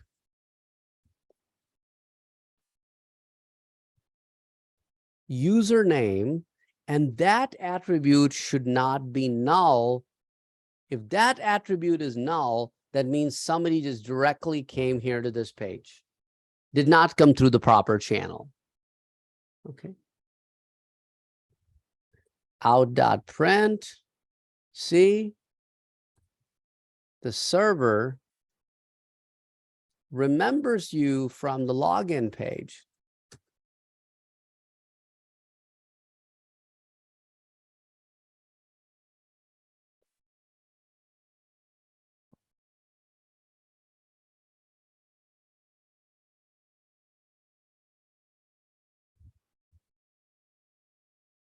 So it is also possible for the local code to grab your session name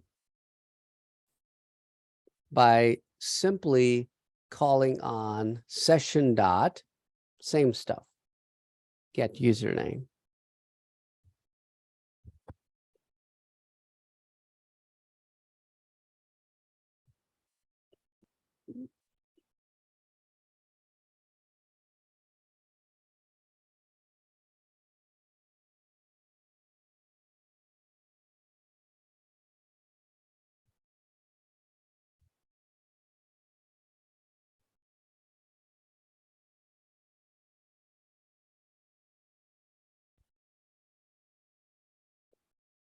Click here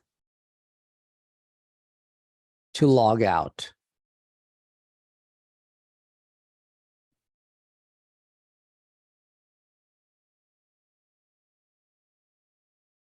And that will be our next page to teach you how does a session logout works. Oh, it's session name, sorry, not username, session name. Because that's the name of my object in line 13 that I'm displaying on line 14. That's a session name.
Okay, everybody got this one?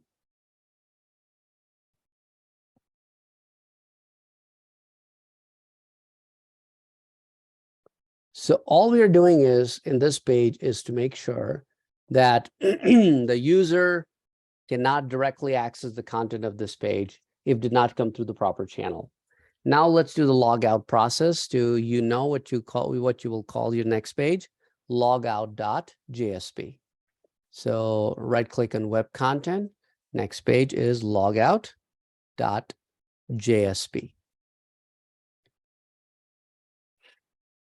As I told you before, that when you are done with the logout, you don't stay on that page. You right away go to another page. So to log out, all you need to do is type session.invalidate. That is good enough to log out. But you cannot stay here. So you can just say response.send redirect to login.html. So as soon as you are done logging out, you got to redirect the user someplace else so that the cache is emptied out.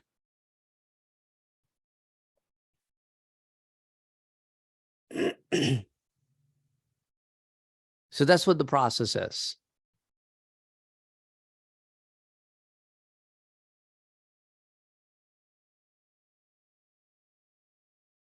Okay, so remember the process is, oops.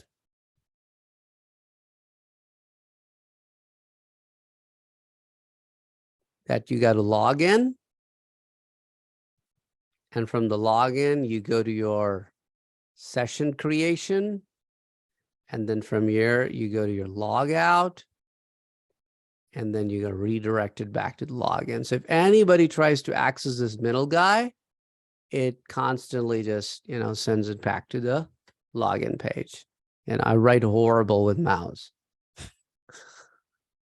And so this works for pretty much every web page. Every website is based on this model. Login, the login creates a session, and that's how the website remembers you from page to page.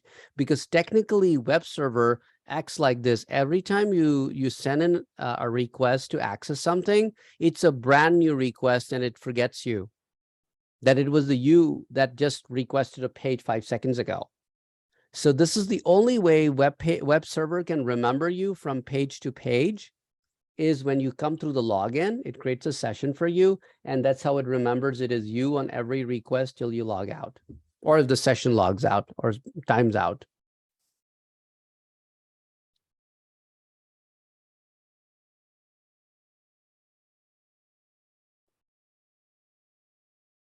Okay.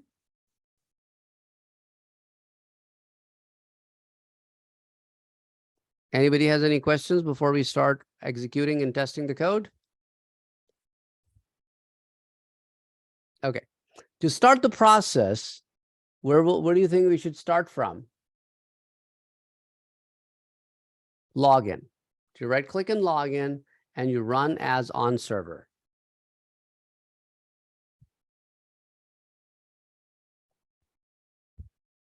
So let me enter just, a made up username and a made up password. Doesn't really matter. I click on login. And it takes me to create session.jsp and tells me, welcome Saad, which is basically the information it's grabbing from the form, and click on the landing page. So I click on the landing page. The landing page, see the server remembers you. Your session username is Saad. So it was able to pull out my information from my attribute, and then I can click log out. And the log out takes me back to the login.html page. So I want everybody to walk through this process. Enter a username, password, hit login, then go to landing page, then hit log out.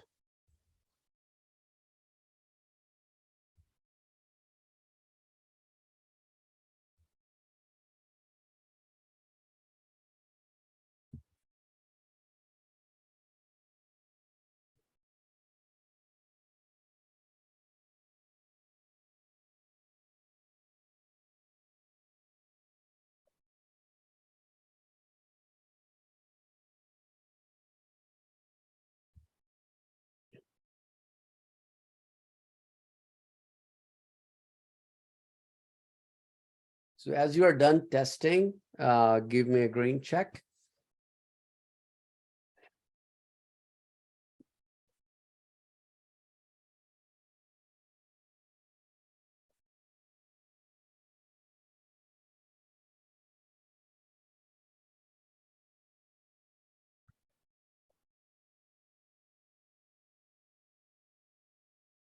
Cole and Victor. Oh, Victor got it. Cole, are you still in the process? Oh, got it. Okay. Now, guys, let's do one more test. Go to the URL and delete login.html and type check session.jsp, right? That was our landing page, correct? Check session.jsp. Let's try to get directly to the landing page. What happens when you do that? Immediately redirected. Exactly. Exactly. And that's exactly how you will create your website, where you want each and every page in your website to run only inside that if condition. And that if condition will not let anybody access anything on the page unless the session is valid.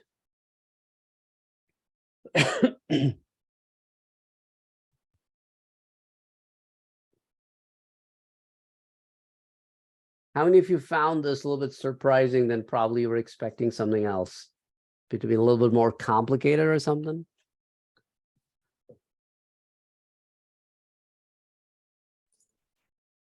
You didn't really know how it was gonna go. Say it again? I didn't really know how it was gonna go with the whole login. But does that make sense to you now? Yeah. Okay. So like on a live web page, it would check your info against a database on the server, right? Well, it doesn't check against the database when you're coming in. Yes. When you're coming in with a session, yes, you grab it. It grabs your username and password, then goes to whatever they have set up behind the scene. It could be their Active Directory. It could be their whatever database they have got going. And then we'll match your username and password to see if there is one behind the scene that matches with these credentials. And if it does, only then let you go to the next step. Otherwise, redirect you back to the login. Right. So are we going to be doing something like that? Now, we will be using databases, but we'll not be using databases for session management. Okay. Our databases, because we our databases are set up slightly differently on DB2 because we need to log into the DB2 through the IBM iOS. So that's why we cannot, give out that information over. So what we'll do is we will log in with some kind of a session information, and then it's going to give us a dialog box in which we will enter our IBM credentials. And that IBM credentials will go to the IBM server, and we will be authenticated by the IBM server. It will come back, and then we will establish our session, and then we'll be able to use databases. So slightly different for us.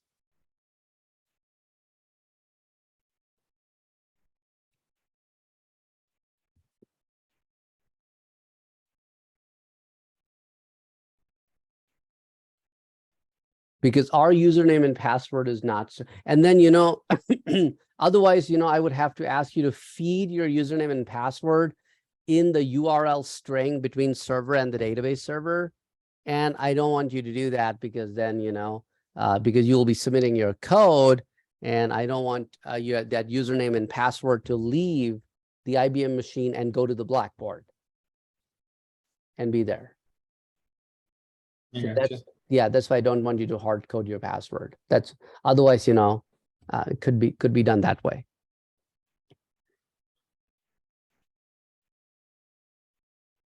Okay, now after session management, we will now look at what information of client actually makes its way all the way to the server. Let's look into that. We typically call this one the header information. So let's create our next JSP file, which we'll just call this one header info. Header info.jsp.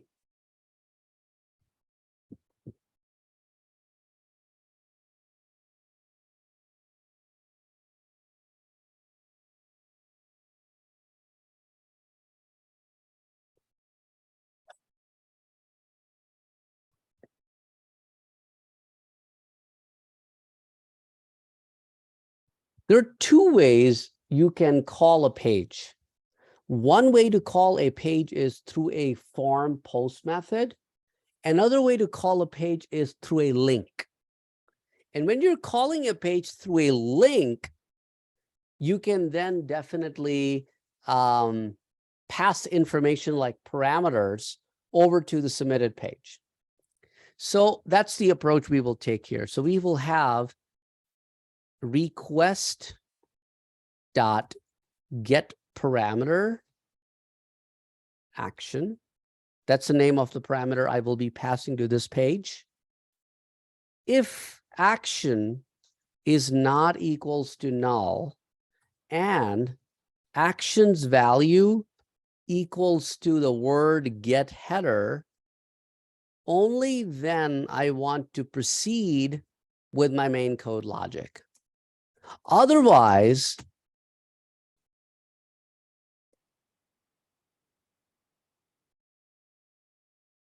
I want to display some kind of a URL to the user so that they can submit posts back to this page with a proper value for the action attribute. So href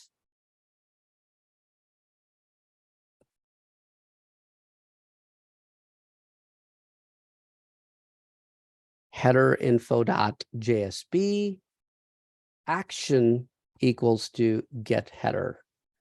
You probably might have seen something like this.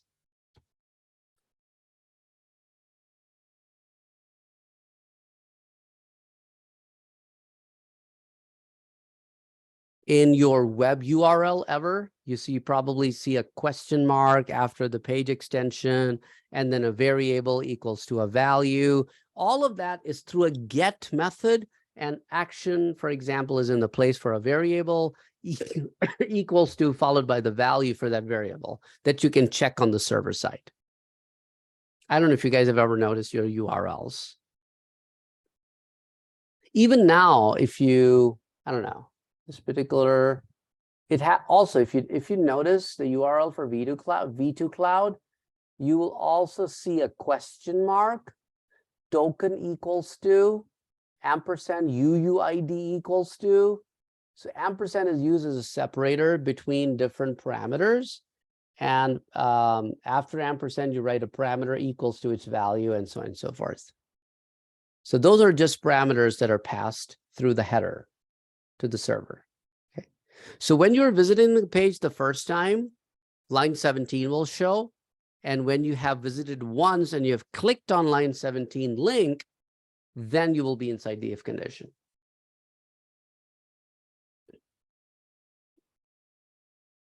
Okay, so I will use one of the collection classes of Java called enumeration, but I can't directly just use it without importing it. So I got to import it. So let me write the import instruction. If you guys remember how to write an import, can anybody help me complete line 4? At At Then page page, and then import. import equals to, and this is java.util.enumeration, and that's it. Okay, enumeration equals to request dot get header names. So all the header names will come inside this collection called enumeration.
So now I will be running a loop. And in that loop, I will be going through the enumeration collection and will be grabbing that header information. So I'll have header names. I should rather header names and header values.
And then you can pass the header name to the request object to grab its value.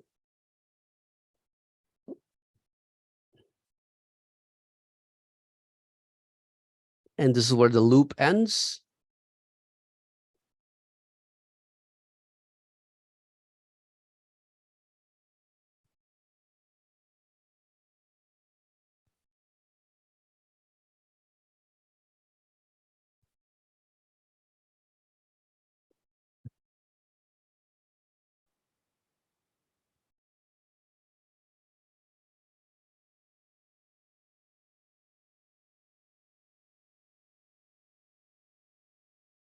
So on line number 21, I'm starting a loop that will continuously run as long as enumeration object has objects to pop out, have elements to pop out.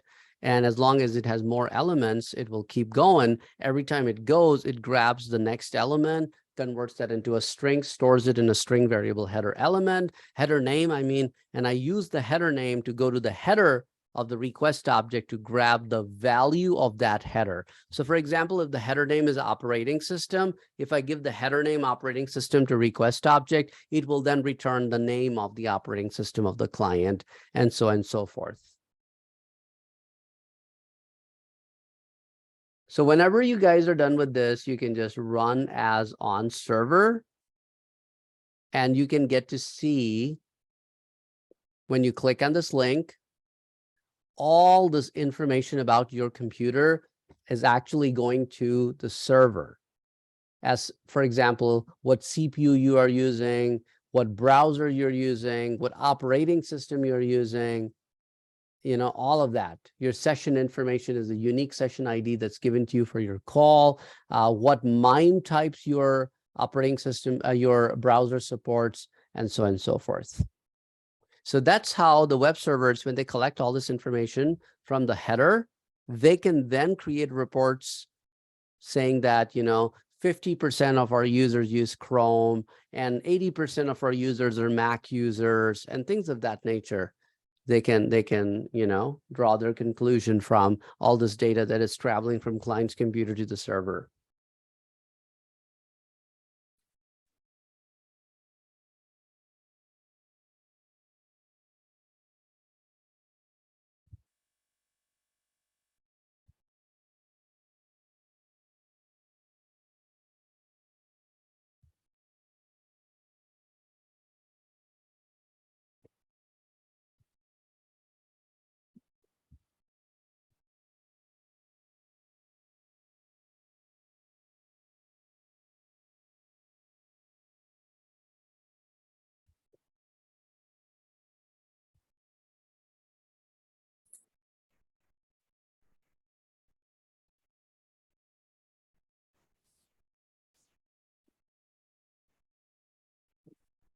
Would it be possible for me to share my screen in a second?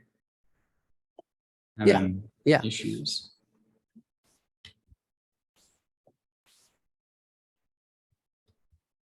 Not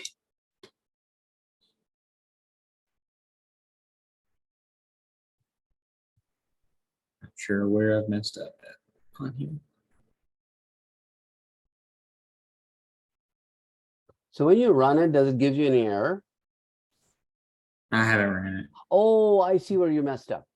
On line number 33, hit enter and type else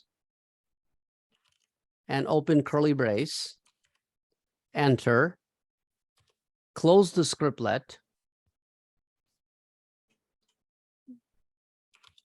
Okay, and delete line 36. Okay, that's it. And then that is the closing for line 34. And then you are missing a closing for the if condition from line 14, and that closing will happen on line 33. So go to line 33 and put a closing curly brace. Yep, that closes if condition from line 14. That's it.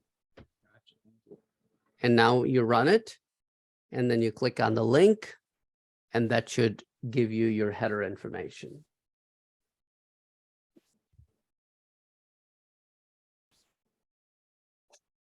Thank you. Mm-hmm.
you share your screen again? Oh, sure.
Let me clear the previous feedback so that you guys can tell me when you're done with this example.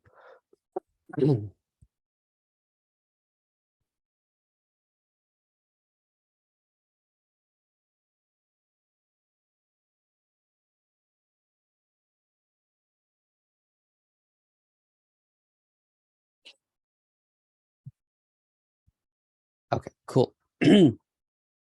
Now, okay, this is what I want to do next. I want to build an example with you guys, which will be very, very close to our project that you guys will be working on individually.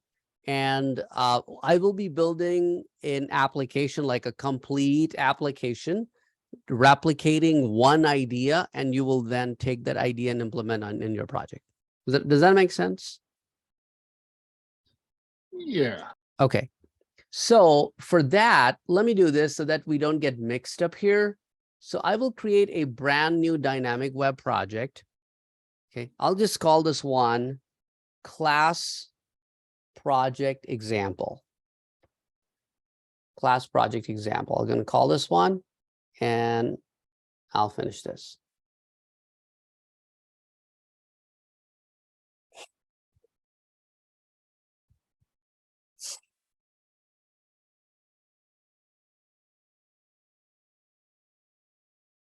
In the web content folder, I'll create an HTML file. I'll call this one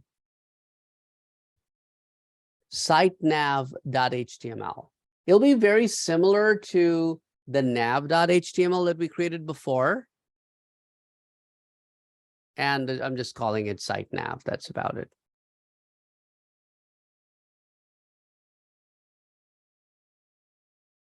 I'm just closing all other pages, but sitenav.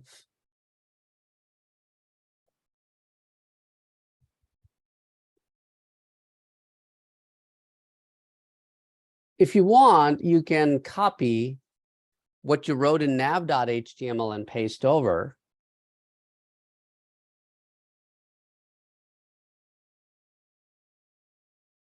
However, what I will be doing different in sitenav, I will be creating a nav tag and then I'll paste that over here inside as a child of nav. And as opposed to having URLs to the outside pages, I'll have my local URLs like home page.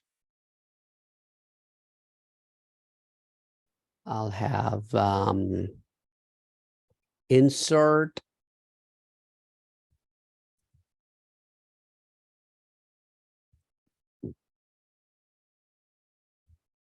update,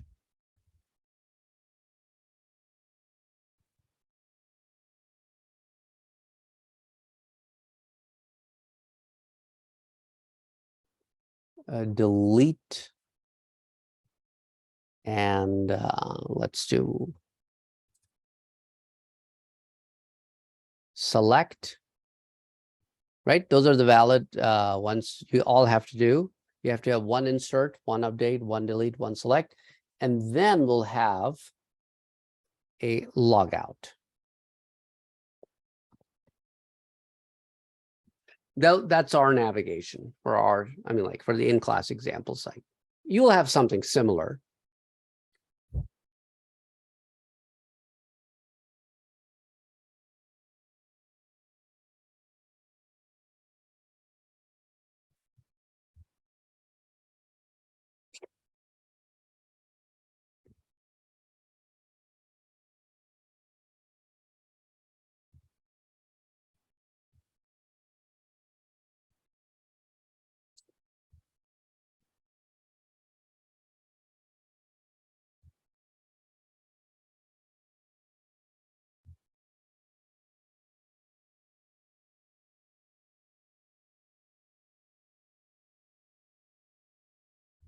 And whenever you're done, guys, save the changes.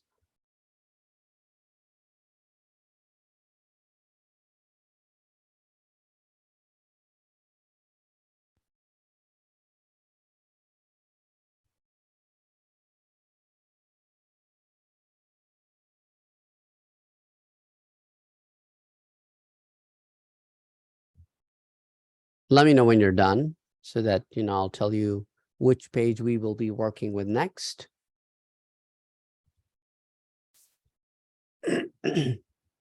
Oh, by the way, let me add some CSS. We haven't added any CSS. So let me add some CSS. Style, border, 1 pixel, solid, green.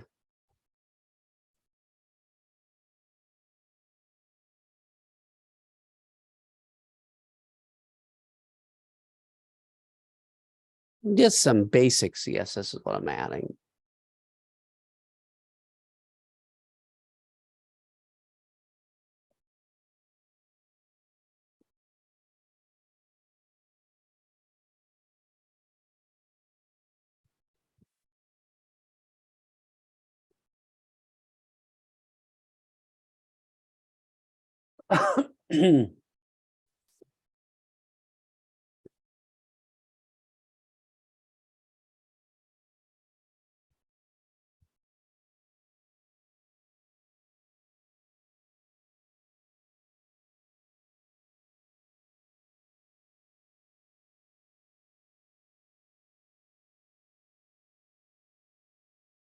So when you're done with your CSS, can you please give me a confirmation again? With the green checks. I'm still missing it from Jordan and Victor. Okay, everybody got it. Okay, cool. So you save the changes on this one, and now you can copy the login.html. Just right click and copy login.html from the other server, from the other project, and paste it here. Right click and paste. It's login.html. We'll just make some minor changes to login.html. So instead of action saying create session, we'll create a page called session page.jsp. And let me formalize this a little bit, right? For field set, I don't know if you guys remember field set tag.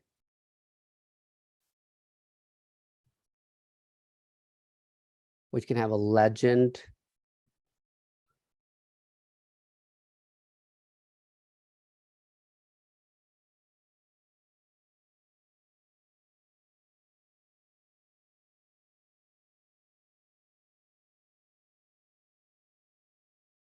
So that'll be my login.html page.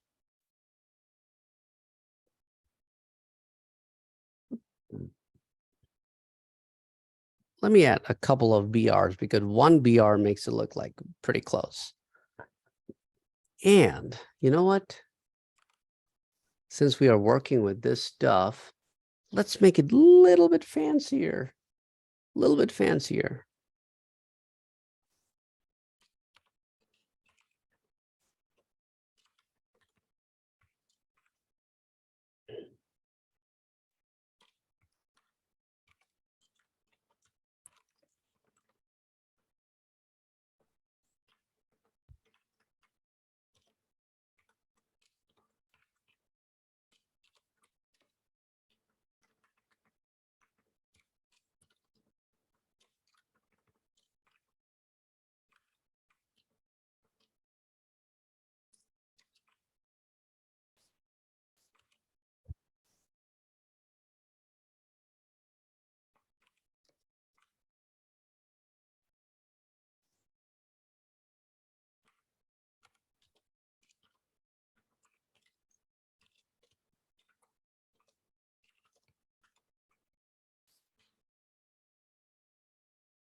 I just want to test to see how the page looks like.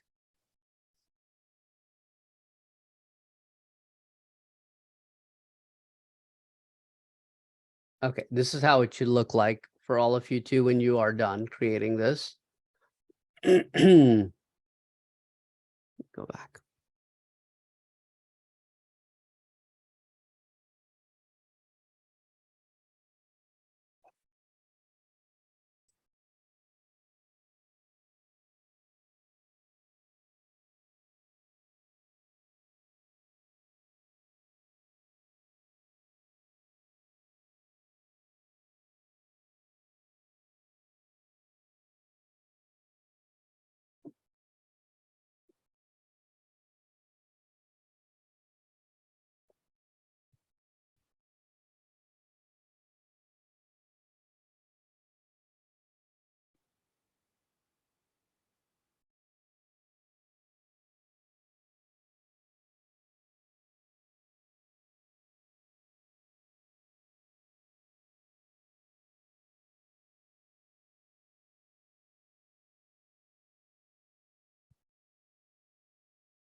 Let me know when you guys are done with the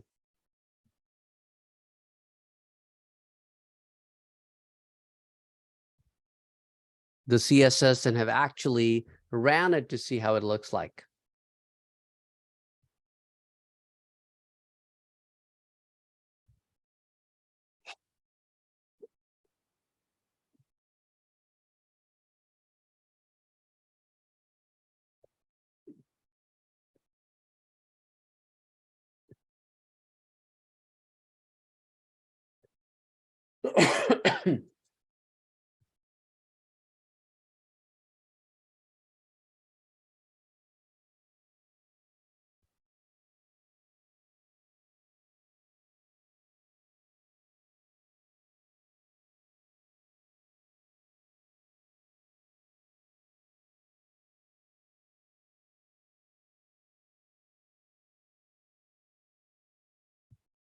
Okay, I'm just waiting for Victor. Okay, everybody else got it.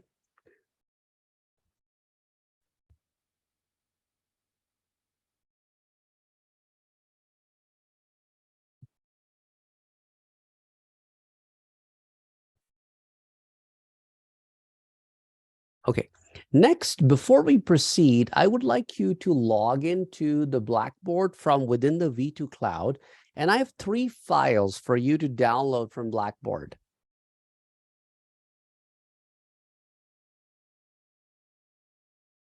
If you go under this week's button,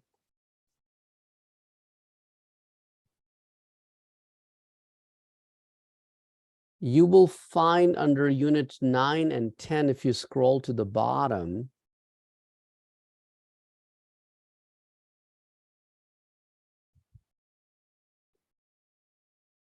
under units, unit 9 and 10. If you scroll down to the bottom, there is a background.jpg. I want you to download that to the local computer and also download this jar file, zip file.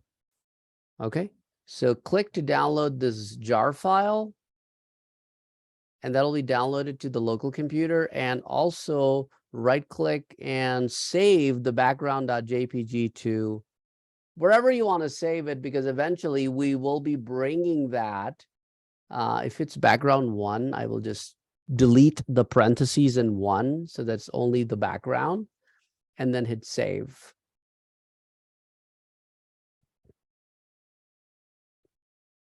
So I saved my background file right here on the desktop. So that'll be easier for me to just simply drag it and drop it, the background, drag it and drop it on the web content folder.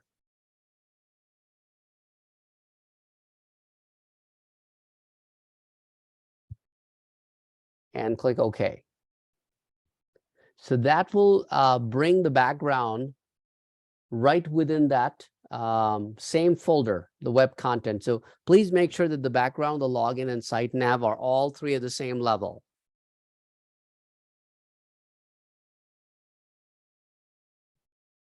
I will tell you what to do with the jar file when we get that far in this example.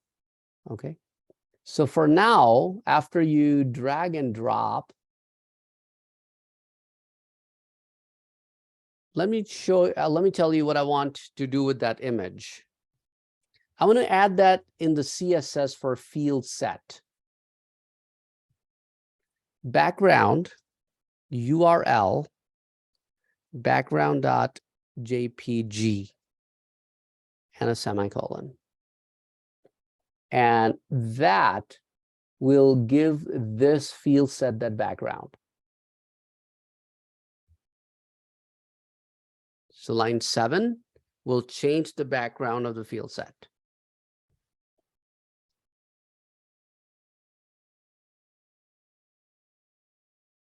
Again, please let me know when you guys are done with this and can see the background image.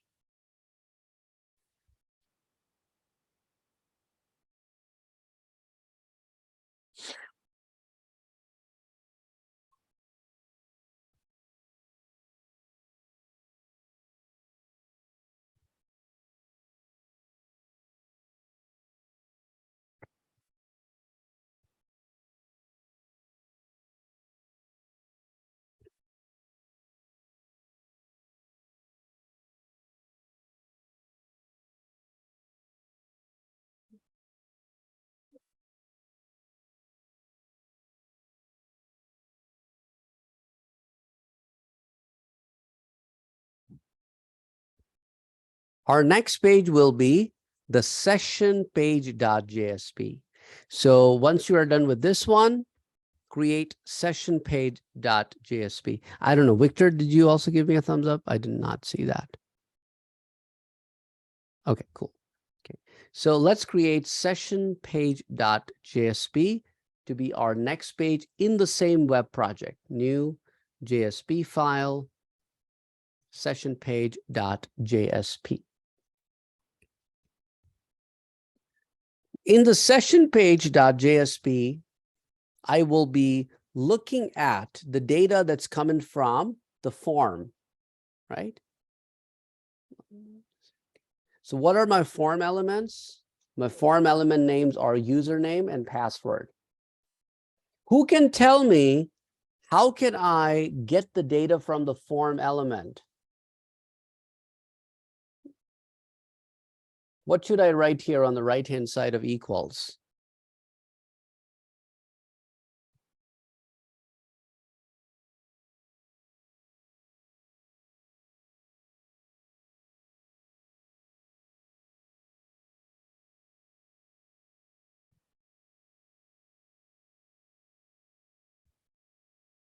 What should I type on the right-hand side of equals to get the form value from the login.html? Request.get parameter. Yep. Request dot get parameter. And here within the double quotes, I will write the name of the form element the way it appears in the form. And as I showed you, the form element names are username and password. So this is very similar to our session example that we did earlier. I purposely am doing it on the same lines for you to be able to see it again. Now, if username is not equals to null,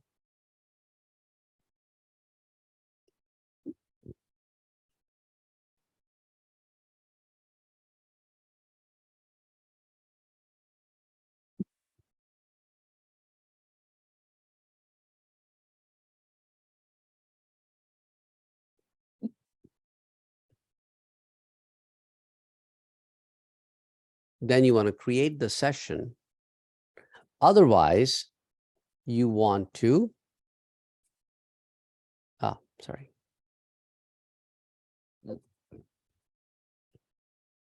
Response dot send redirect to the login.html.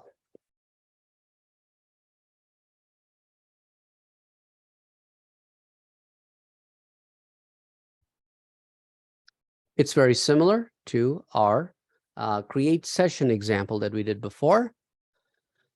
Now, after we grab this information from the user, we will be putting that into session.set attribute. So username, comma, uname, and let's also set the attribute password equals to pass. So I am setting 2 session attributes as opposed to 1 session attribute. And then after setting the session attribute, I want to right away redirect the user to my home page.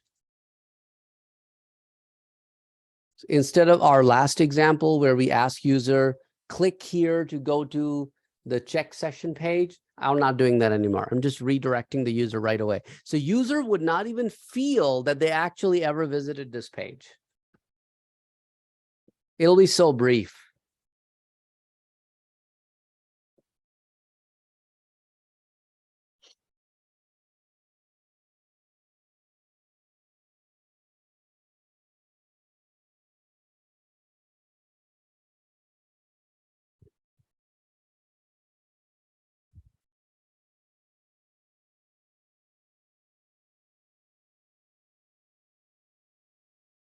Again, please let me know when you guys are done with this.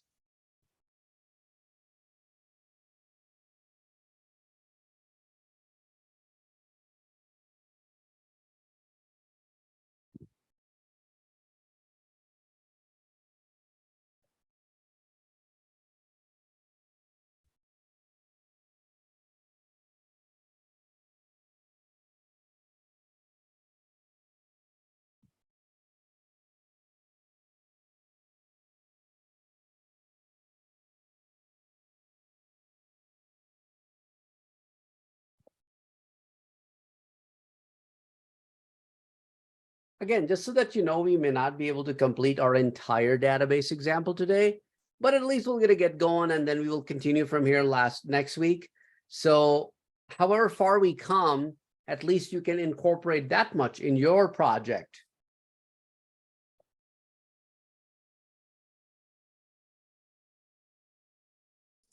It's a lot nicer than doing it all at once. Say it again? It's a lot nicer than doing it all at once. Well, yeah.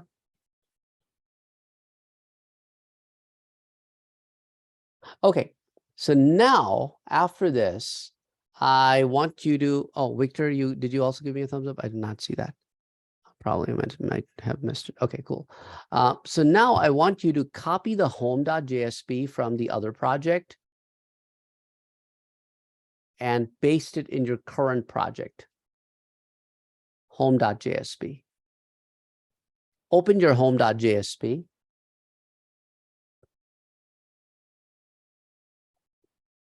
And I'm changing my, okay, gateway, class, project. Okay, right? Just giving you this. And then on line number 12, instead of doing nav.html, what is the name of our nav? Site nav, right? And notice as soon as I gave the correct name, the error disappeared. If you give a wrong name, then it automatically tells you that this particular file doesn't exist in your project.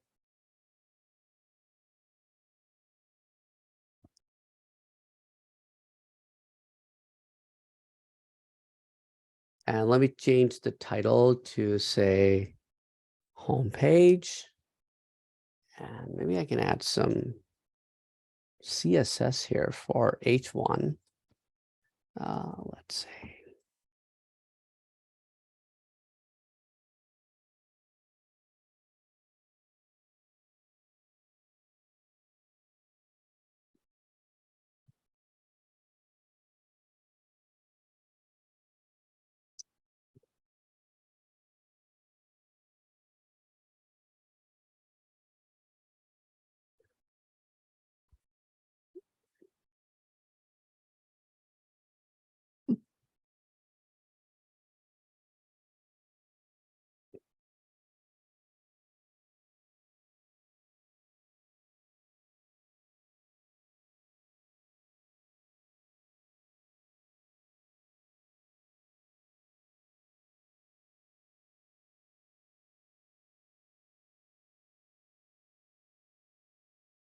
And the rest of the section area, I have to make sure that the entire section area is session controlled. So I will be writing my scriptlets here that if,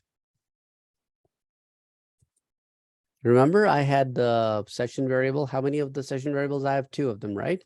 So if the session dot get attribute username is not equals to null, and session dot get attribute password. If you remember, let me take you back to that page. When we created session page, remember I called my attributes username and password. Those are the names of my attributes. So I'm simply checking their values. If their values are not null, only then I want to display the user whatever I want to display to the user.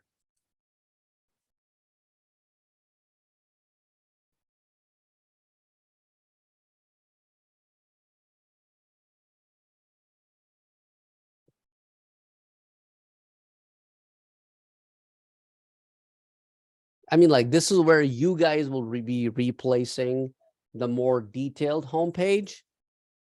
And if the user has come here by simply somebody gave them a URL, then, you know, they must be redirected to the login page.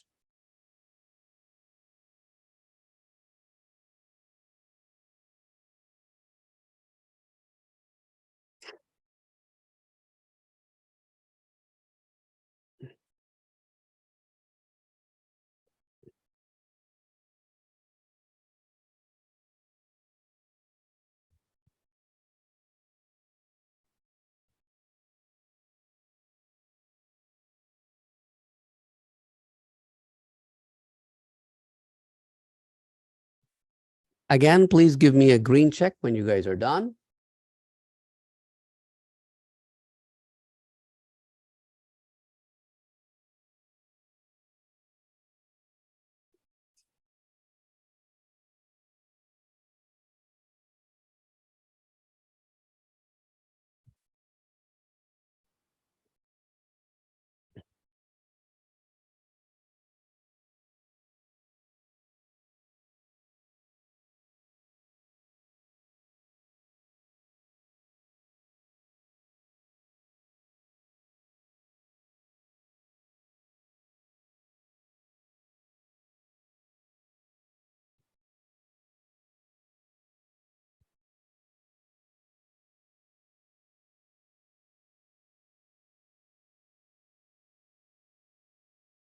Okay, so I have 2 people who still need to tell me that they're done or not. There's Greg and Robert.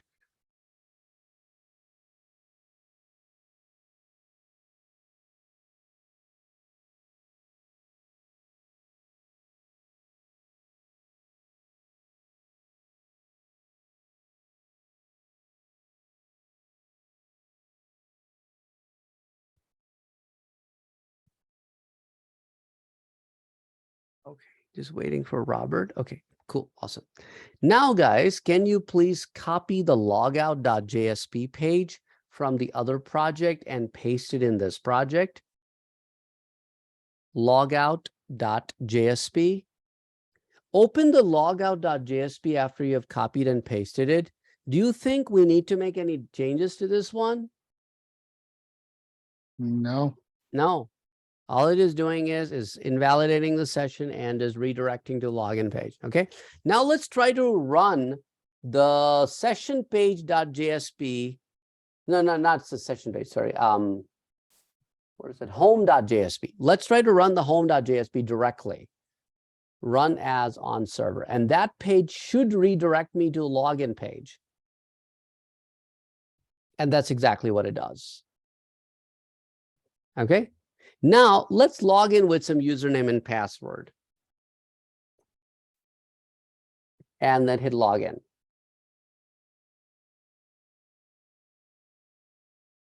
And see, I land up to the home, I landed on the home page. I can't even tell from the URL that I ever even visited the session page, but you notice that there was this bit of a delay, and then boom, I was redirected. So that bit of a delay is where everything happened.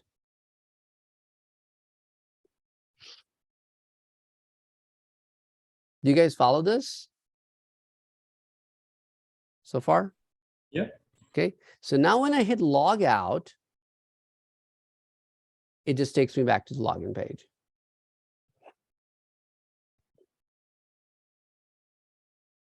Okay, now I want to go outside of this project and do some database stuff. And I don't think so we will be able to get to inserts, updates, and deletes and selects today. But at least I want to be able to run one SQL example on the DB2. And I want that to be my create table. So at least we'll have our table created today for this example. And you can basically create your table in your project. So remember, I asked you to download in the downloads folder a jar file.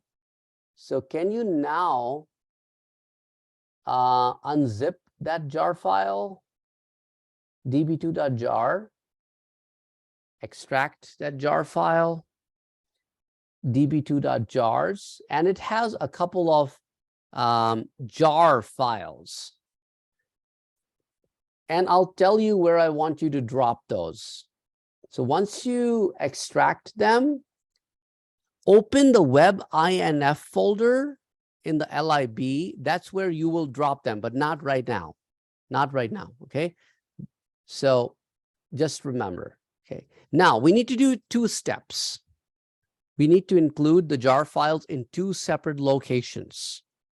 Location number 1, you right-click on your project and you go to properties. You right-click on the project and you go to properties. In the Java build path, under the libraries,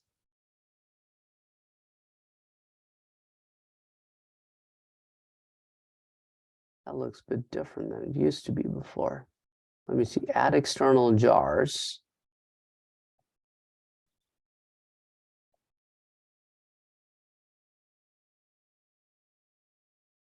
Let me add these here.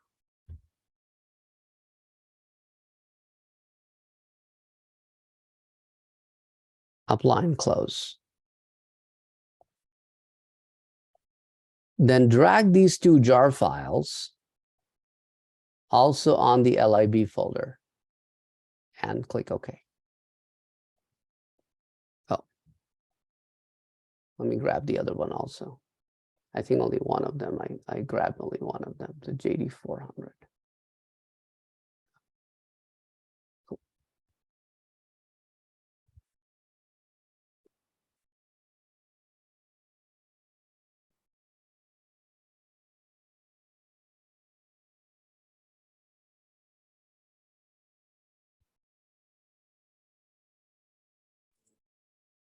Drag and drop them. On the web.inf and the lib folder, lib folder. Okay. So they should be inside the lib folder. And let me double check in the properties of the project to make sure that they are still there in the build path. Yeah, okay, cool. Okay, now let me close all of these. And I'll create a new JSP file. This is not linked with any of the other files in the project because create command only needed to be run once. You don't need to make it part of your project. You could very well create the table directly into the DB2, but I want to teach you how you can do that from JSP. So create table.jsp is what I'm calling this, create table.jsp. Okay. Now, let me first of all bring all the imports I need for this project, this file. So I need to import java.sql package. For now, let me keep it that way. And then I will also need to import com.ibm.as400.access project. This is one of those jar files I ask you to download. So that's com.ibm.as400. That's part of the jar files. Now, AS400 JDBC driver equals null. So that's one of the classes that will help me communicate with the AS400.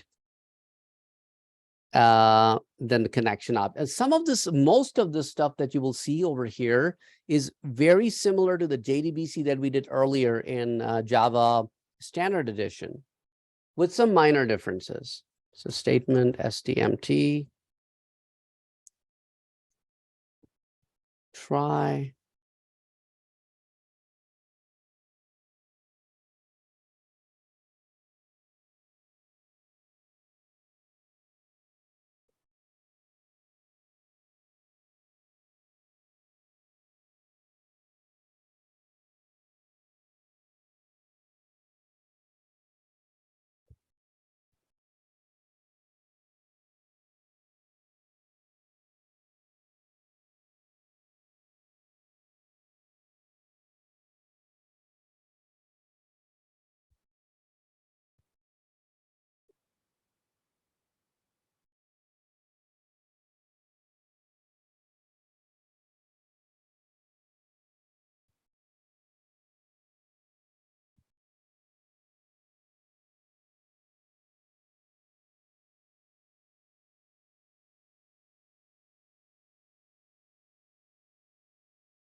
Oh, I made a mistake. It should be registered driver method, not registered driver method.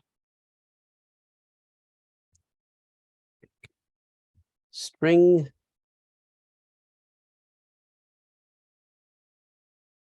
URL equals to, this is where you build your JDBC, but JDBC AS400 bridge, and you are talking to debtstar.gtc.edu. And since I am not providing the username and password, I am telling the IBM server to give me a prompt. So when the prompt happens, I will be forced to enter a username and password through which it will authenticate me. And nobody should know that username and password because that will be in that dialog box.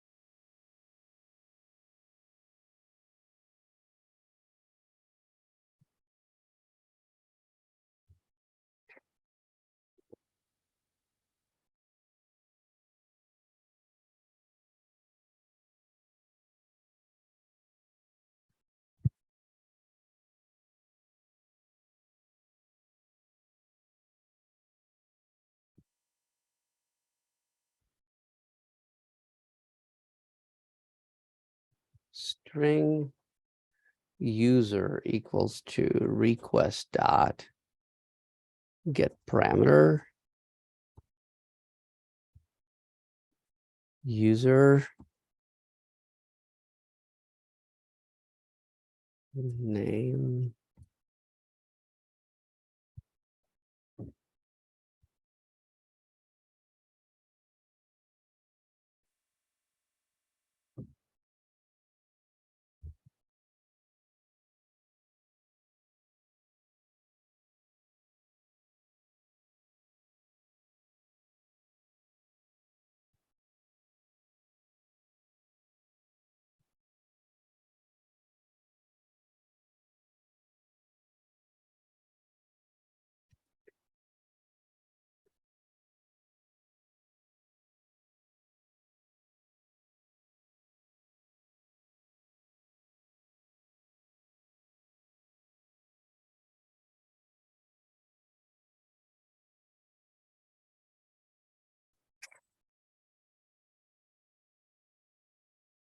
You know, let me comment out these two lines for now.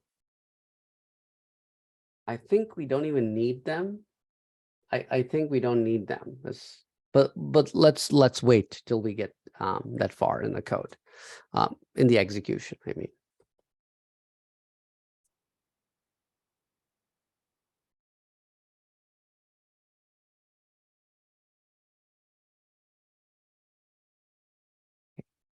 So far, all I did in my try block is that I loaded the driver object. And after I load the driver object, I set my Death Star URL, and that's the website I want to connect to for authentication. And then I am using my URL to establish my connection from Java all the way to the AS400 machine Death Star. And then based on the connection, I'm creating my SQL statement object. Okay.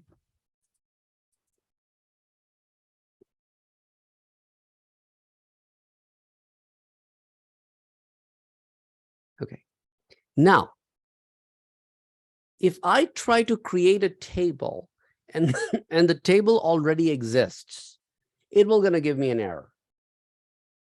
So what I want to do is I want to create another try catch block here. So I will first of all try to check to see if the table does exist or not. Okay. If the table does exist, I will tell the user the table already exists. If the table does not exist, my SQL will fail and it will go to the catch and I will create the table in the catch. That's the logic. That's the process that I'm taking right here. So my try block will have, let's say, select star from whatever my table name is. Let's say, I'm just going to call this one course project 22A.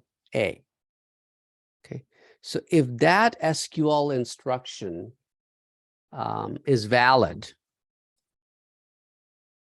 then it will just, I mean, like if the table already exists, it'll tell you the table already exists if the result set yields any kind of an output.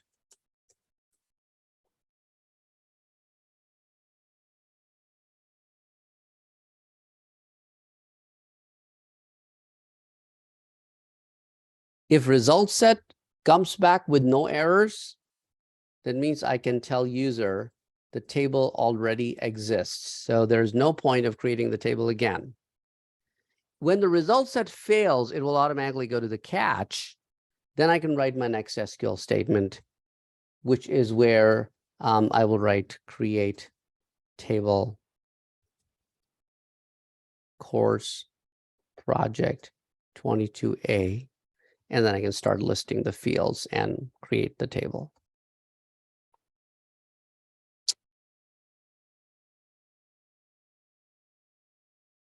I'll be in a few lines, so I would be creating it. So I'll have a course ID, character 4, non-null, primary key.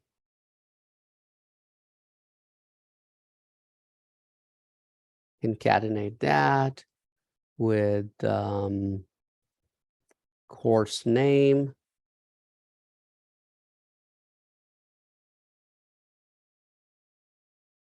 Varchar 40, non-null. Concatenate that with credits.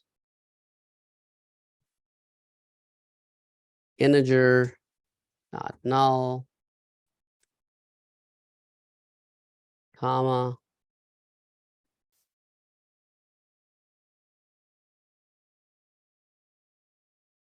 Description, varchar 200, not null. And then I can close and that'll be my SQL. Okay. So I have a course ID, comma, course name, comma, credits, comma, description, no comma, and close the parentheses that I started on line number 32. And then if I am executing a select command, then I call execute query.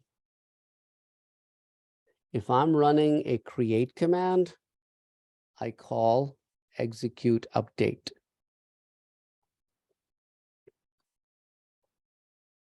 And then I notify the user that table created successfully.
Now, before we run it, I know we are very close to the end of the class time. We probably may go maybe a few minutes over just to make sure this example is done. But do you guys have any questions so far of what we have done? I've completed the example. It's just a matter of running it next. And hopefully we'll not have any errors.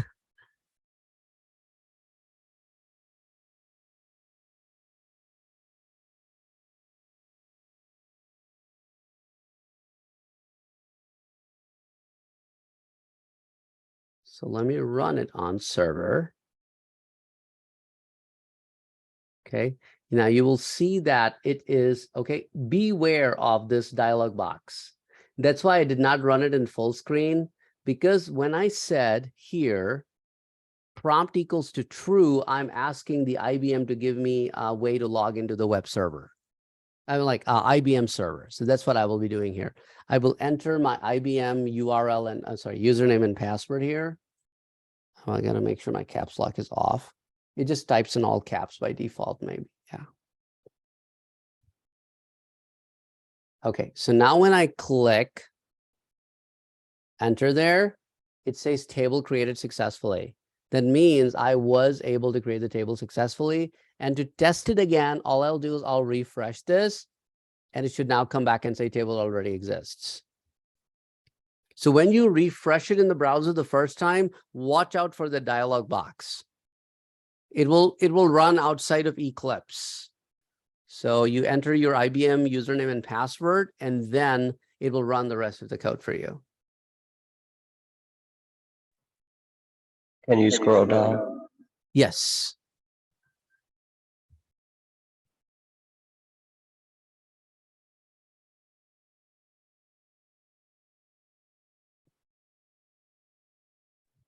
My server is giving me an unable to compile error. After you enter your username and password? It didn't even, I have the window taken out of full screen. It didn't even pop up the login. Okay, I may have to look at your code individually. And I'm just waiting for everybody to catch up with the code, and then I'll start looking at people's problems. You could look at people's problems. Yeah, but you're not the only one who's coding right now, because I only got one green check so far.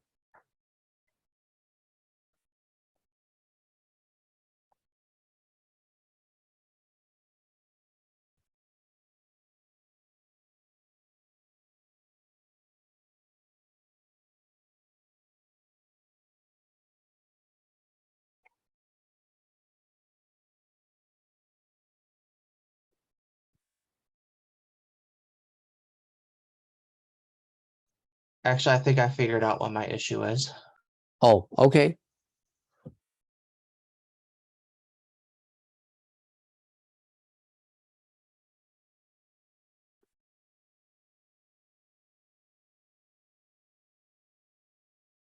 So we have Greg and Jack. Robert, did you get to, okay, you got it. Okay. So Greg, yeah. Yeah, apparently the issue wasn't the full issue, so I'm still getting the same error. Okay. Okay. I will have a look at yours next. Can you share your screen? Let's have a look at it.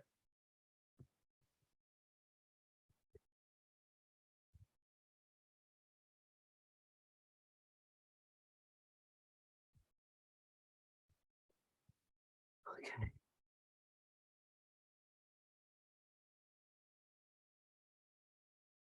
Okay, hold on a second.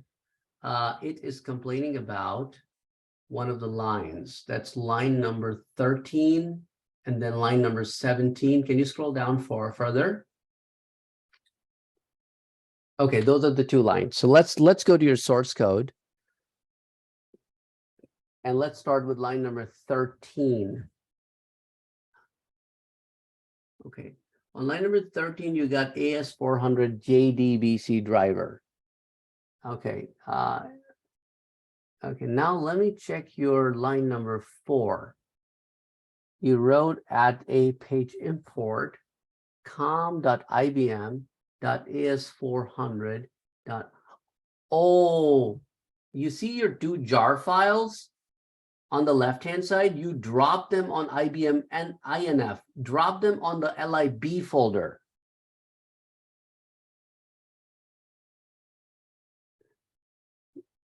Yeah, so they were not in the right place. That's about it. Now go ahead and refresh your page.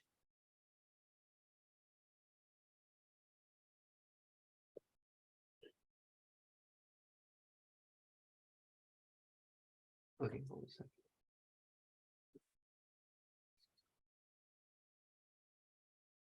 Okay, how about close this and try to run it again?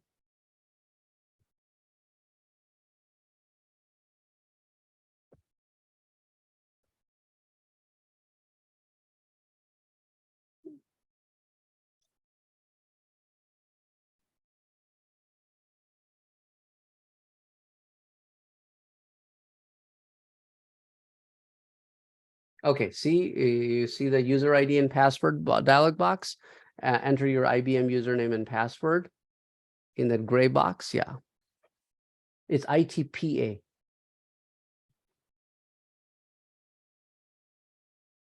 Okay.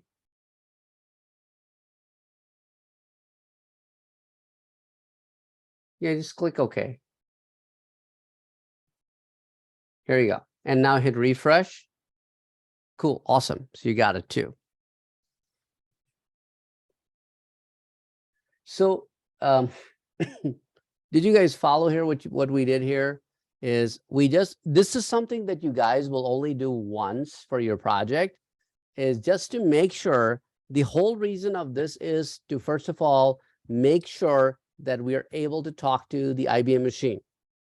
And then to make sure that we can create something on the IBM machine. So we just created a table. You will never run this example again. That's why I did not create it as part of the project. I created it as a separate file. So between now and next class, for your project, I want you to have the session stuff going. I want you to have a table created for your project. Okay, so when we meet again next week, what we will be working on will be to complete our navigation. So how many links out of our navigation did we complete today? Just the home and the logout, right? So we will be completing insert, update, delete, and select. That's the first thing we'll be doing next week. So once we do that piece, then the final week of this class is when you will be building those those 4 links for your site. And once we complete insert, update, delete, select, then we will also look at some additional topics next week, but that will be our first focus to complete those 4 pages. Sounds good. Okay, so again, what do you guys have to do during the week? Make a table, get the login stuff built. Yep, yep. Get your login, log out stuff done and get your table going. And then remember, again, how to set up the DB2 connection. You need to go to your project. You need to go to the properties. You need to go to your Java build path, right? And in the Java build path in the libraries, you got to add the 2 jar files. Then you also need to make sure that the same 2 jar files are dropped on in the lib folder in the webinf folder. Because the lib folder jar files, they are needed by the server during runtime. The other place where you add the jar files in the library, in the project, those are needed by the compile time. So that's why we need to drop them at 2 different places.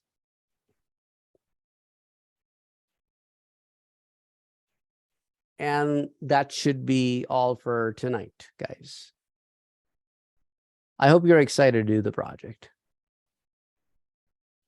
So it wasn't allowing a connection to the server. Okay, I can have a look at that, Greg. And for the rest of you, if you guys don't have any other questions, you're free to go and have a happy Thanksgiving. You too. Have a good night. You too. And Greg, you can share your screen.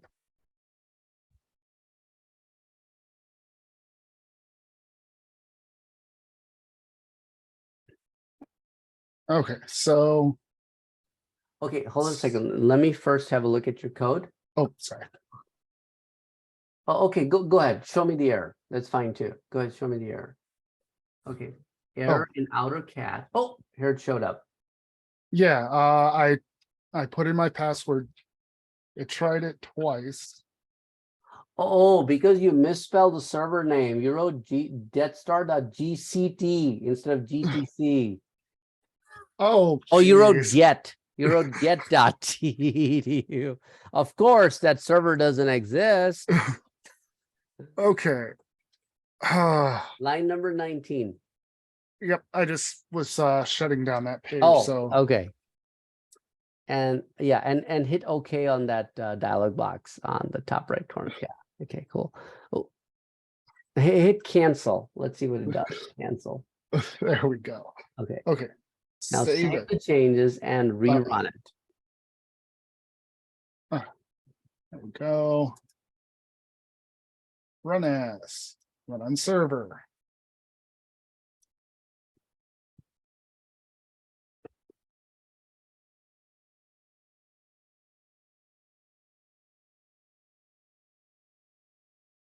Awesome. Now hit refresh to make And sure that it tells you that it already exists. Okay, file already exists error. Okay, now you probably, can I see your create table command, please? Create table.jsp, I mean. Okay, so now if you scroll up a little bit, just like 2-3 lines. Okay. Oh no, not that much. Okay, course. Oh, you spelled project wrong. I am. Okay, now save the changes and refresh. There you go. There we go. I am just having typos all night. Like that's why I started slowing down. It's kept on getting more and more typos. That's okay. It's part and parcel of coding. Oh Awesome. yeah. So And my typos were just close enough where you like can't tell the difference without someone else looking at it and be like, hey. that's fine. That's fine. As long as you got it, you understood what needs to be done, what we did, and then you know. Yeah. Okay, cool. Awesome. All right. See you next week. See you next week. Have a good Thanksgiving. Exactly. I was about to say the same thing. Victor, do you have any questions for me too? Can I see the import? Yes. Here we go.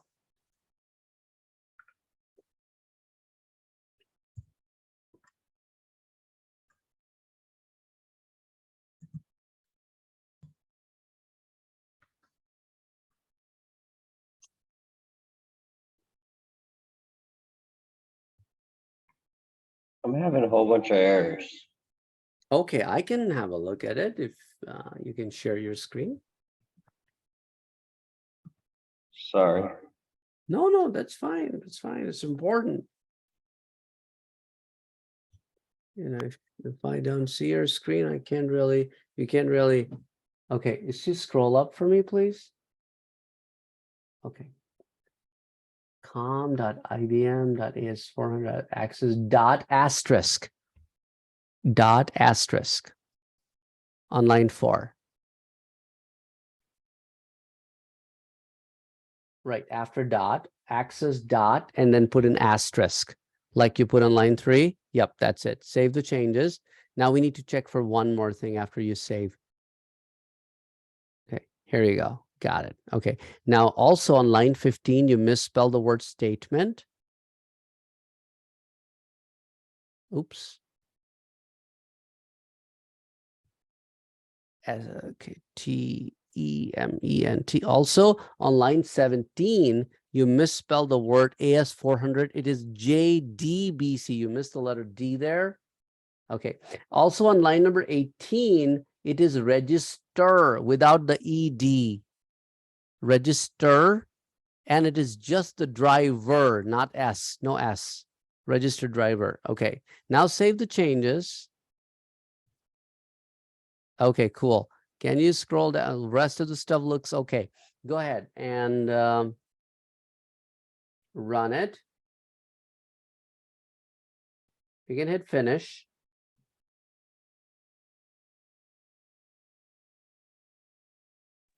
I was having trouble all night running. I wasn't able to run pages. Okay. Now double click on the This one? server. Yeah. Okay. Okay. Now that's too low of numbers, you know. I mean, maybe try 5,000, 5,001, 5,000. You know, those low, if you go that low number, you definitely are overriding some of the already used ports.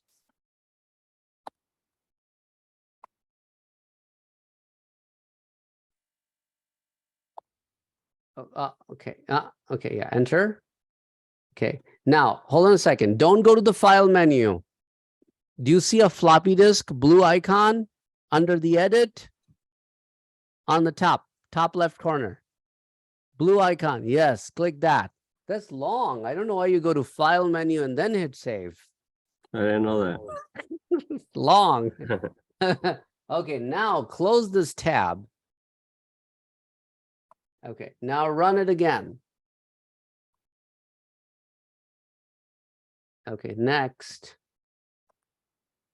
And finish.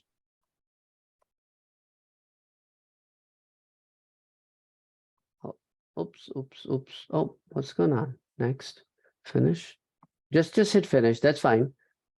Hit finish and let's wait. Okay. In the bottom right side corner, that green box with a red X on it, bottom right. Do you see bottom right? Do you see a green box? Yeah. Click that. I think you have several of these running. That's basically the problem. Okay, so scroll down in the list and you have like so many of them that are running and already in use. Click OK there. Now go back to the servers tab, servers tab at the bottom. At the bottom, no, yeah, right, servers. Okay, right click on Tomcat. Right click and click on delete. Yeah, delete that. Okay, click OK. Now, go to your source code and run it again. Okay, click OK. Okay, right. Oh, go ahead. Right click on the create table.jsp in the. Yeah, right there. Right click on create table. And go to run on server. Okay, now hit next. hit next, and then hit finish.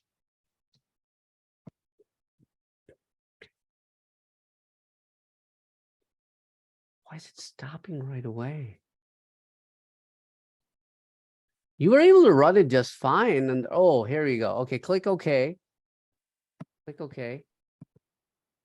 And then I'll double click on the local host. Yeah. Okay. Now change those number to 8,900. 8,000, no, 8,900, 8900. In the next line, do 8901. And the third line, do 8902. Hit enter and hit save. Okay, close the tab and try to run it again. Okay, click next and finish. Okay, it's starting. Yeah. Yeah, actually it got corrupted along the way. Okay, now you're having an error. The error is on line number 13. Okay, now hold on a second. Can you scroll down for me, please? Okay, it's also on line number 17. Okay, can you go back to your source code, create table? Okay, let me have a close look at line 13. Okay, okay. AS400 JDBC driver, okay. And then you have line 17, driver equals to new AS400 JDBC driver.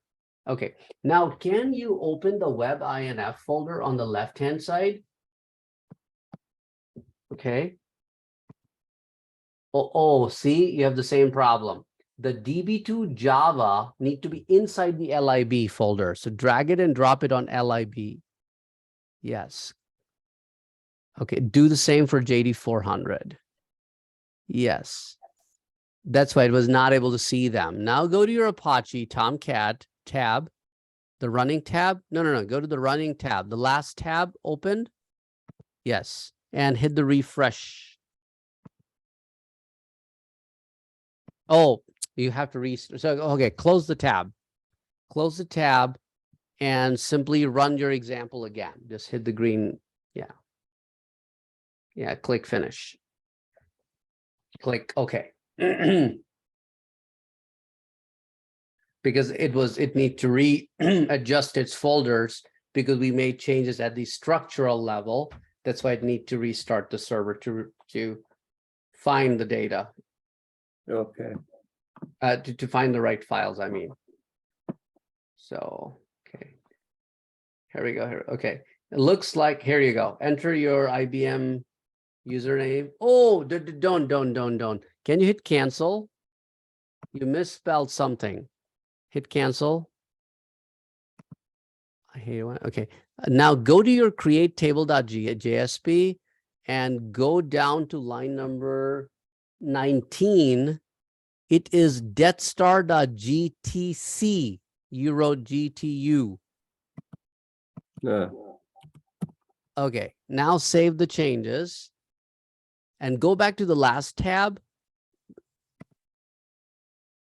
Go to the last tab and hit refresh.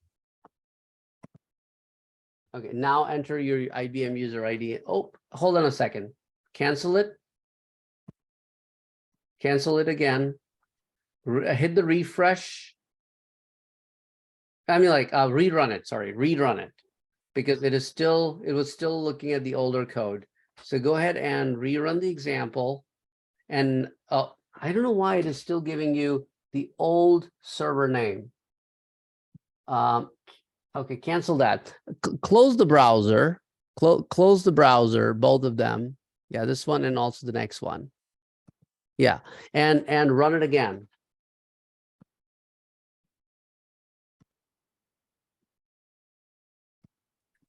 Sorry. Okay, Okay, minimize your Eclipse window. Click on the minus sign, the minus one, the minus sign. Yeah. Yep, that's where it is. Okay. It's still saying the GT. I don't know. Okay. Hit cancel again. Go back to your Eclipse. It's look at your taskbar at the bottom. Look at that. Yeah. Go. Yeah, here it is. Okay. Now go back to, okay, right click on the server and stop the server. Right click on the server at the bottom. Yeah. Right. No, the server. You see Tomcat version 8 server at the bottom under servers. No. Do you see at the bottom servers in a tab? Right below your code, where you double click the Tomcat version 8 server localhost. Yeah, right click on it and stop. Okay. Now run your code again.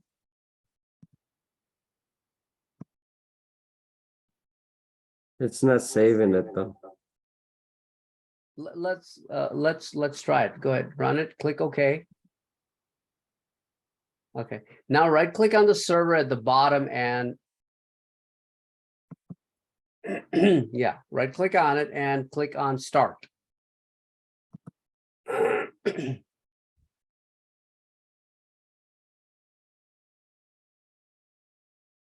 Okay, now run your code.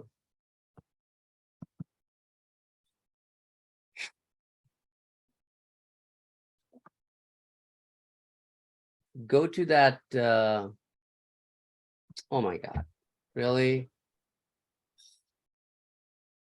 Okay, double click on that.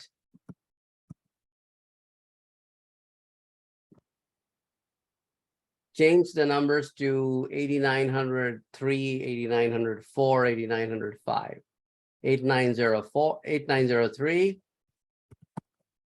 8903, 8903. Go to the next line, make it 8904. And make the last line 8905. Enter, save the changes. Just close the tab. Okay. And close this tab also, please. Yeah, okay. And you know what? Close Eclipse.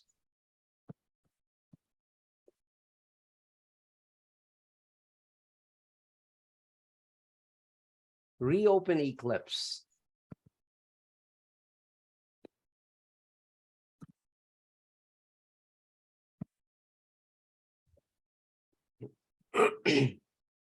So when the Eclipse opens up,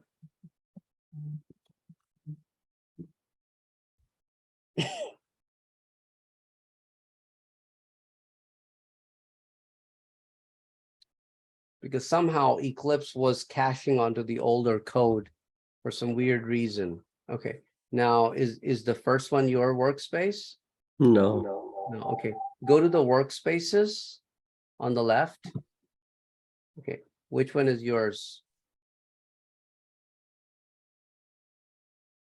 It's not on here anymore. Okay, click on the last link that says add an existing workspace. Okay, and click browse. Okay, do you remember the name of your folder? Yeah. Okay, was it on the desktop? Mm-hmm. Okay, click on the desktop. Choose your folder. Was it Java folder directly? Yeah. Okay, now hit launch.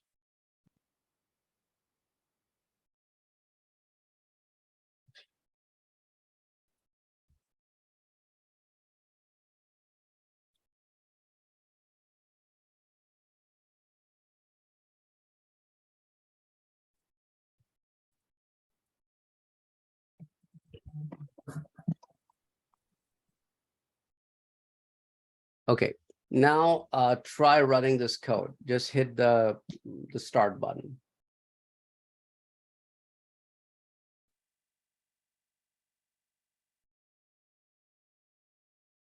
Hit finish.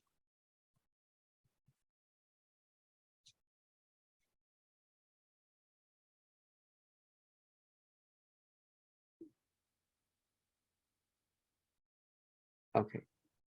Okay, enter your ID. No, the IBM ID, which is ITPA.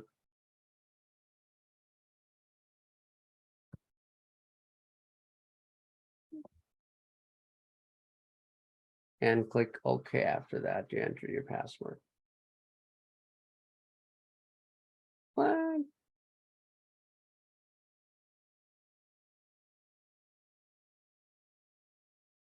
Oh, your user ID is disabled. Okay, but it looks like it works. How do you know it works? Your ID is disabled. What do you mean it works? Well, I mean, we still need to go all the way through to make sure.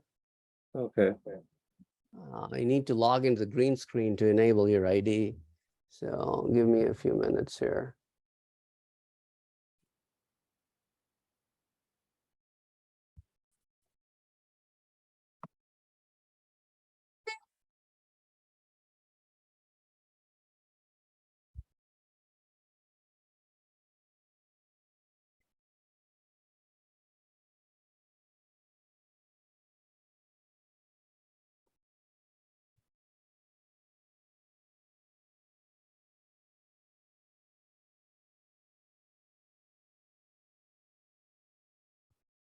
Okay, try now. Enter your password and click OK. Just enter your password in the dialog box up there.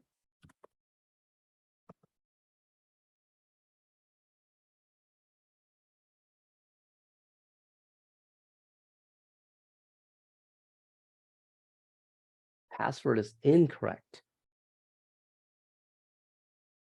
Make sure your caps lock is not on.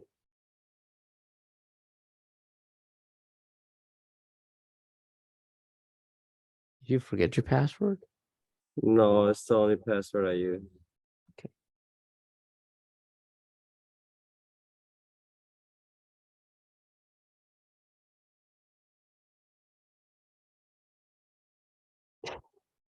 Okay.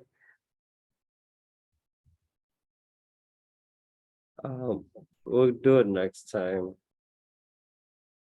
I don't want to hold you up. No, it's okay because, I mean, if you can't get this done, then you will show up next week and you won't have done your project. And that will be a bigger problem for me. Because think about it, if you don't figure it out today, you'll be struggling next week, Yeah, right? And Yeah. then you'll be like, oh, I don't want to hold the whole class. So you will be just sitting there writing code and nothing is working. So what I will do is I will change your password okay, to new pass, to type NEWPASS, all lowercase. Okay. Awesome. Now you have an error. See, you have a problem here. Go back to your source code, create table.jsp. Okay, now let's have a look at your source code. Can you scroll down for me a little bit, please? Okay, just stay here.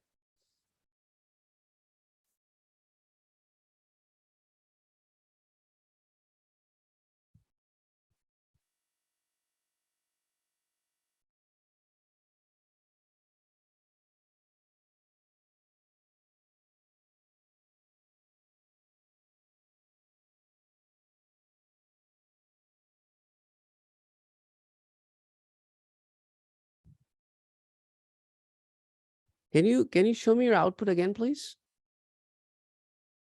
Your output. No, don't run. Don't run it. Don't run it. Just go to that last tab. Yes, I want to see your output. Okay. Okay, go back to your source code. Okay. Can you scroll up? Let's check your code to make sure that you have everything correct. Okay.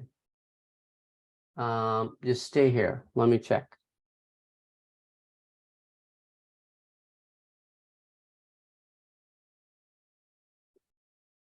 JDBC is 400. Get star. Okay. Okay. You can comment lines 20 and 21, by the way. And also 20. Okay. Okay, let me check. Driver manager dot get connection on URL. Oh, you're missing a line. That's why it's giving you an error. Go to the end of line 22 and hit enter. You forgot to instantiate your statement object. So you got to write stmt equals to conn, which is your connection object, dot, and type create. Oh, double click on the first option. Okay, semicolon. If the statement object doesn't exist, of course, then you won't be able to run your SQL. Save the changes. Okay, go back to the last tab and hit refresh. No, don't run it. Don't run it. Okay, just hit refresh. Okay, now enter your password, new pass. Click OK. Okay, now you have a syntax error. Go back to your source code. Okay, let's check your syntax. Scroll down to create command. I think there's something wrong with your syntax.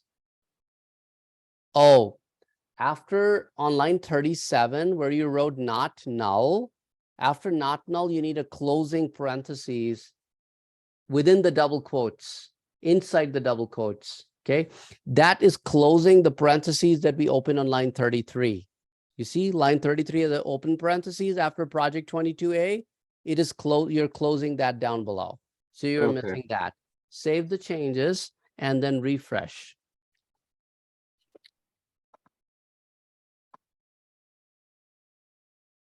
Okay, cool. Awesome. Now refresh it again. Cool. Awesome. Now it is a success. Thank See? you for your time. No problem. I just wanted to make sure that you can work on your project during the week, because if we would have not have figured this out, you would be like a week behind, and then you'll be maybe a class behind. And next week's class is very important because Okay. that is like 80% of your project. Okay. Okay, so make sure that what we did today, you apply that to your project, and then what we will be learning next week, you apply that to the remaining part of your project, and then you'll be good to go for the last week. Okay. Thank you, Professor. No problem. You have a Have good Thanksgiving, man. Take care. Good night. Good night.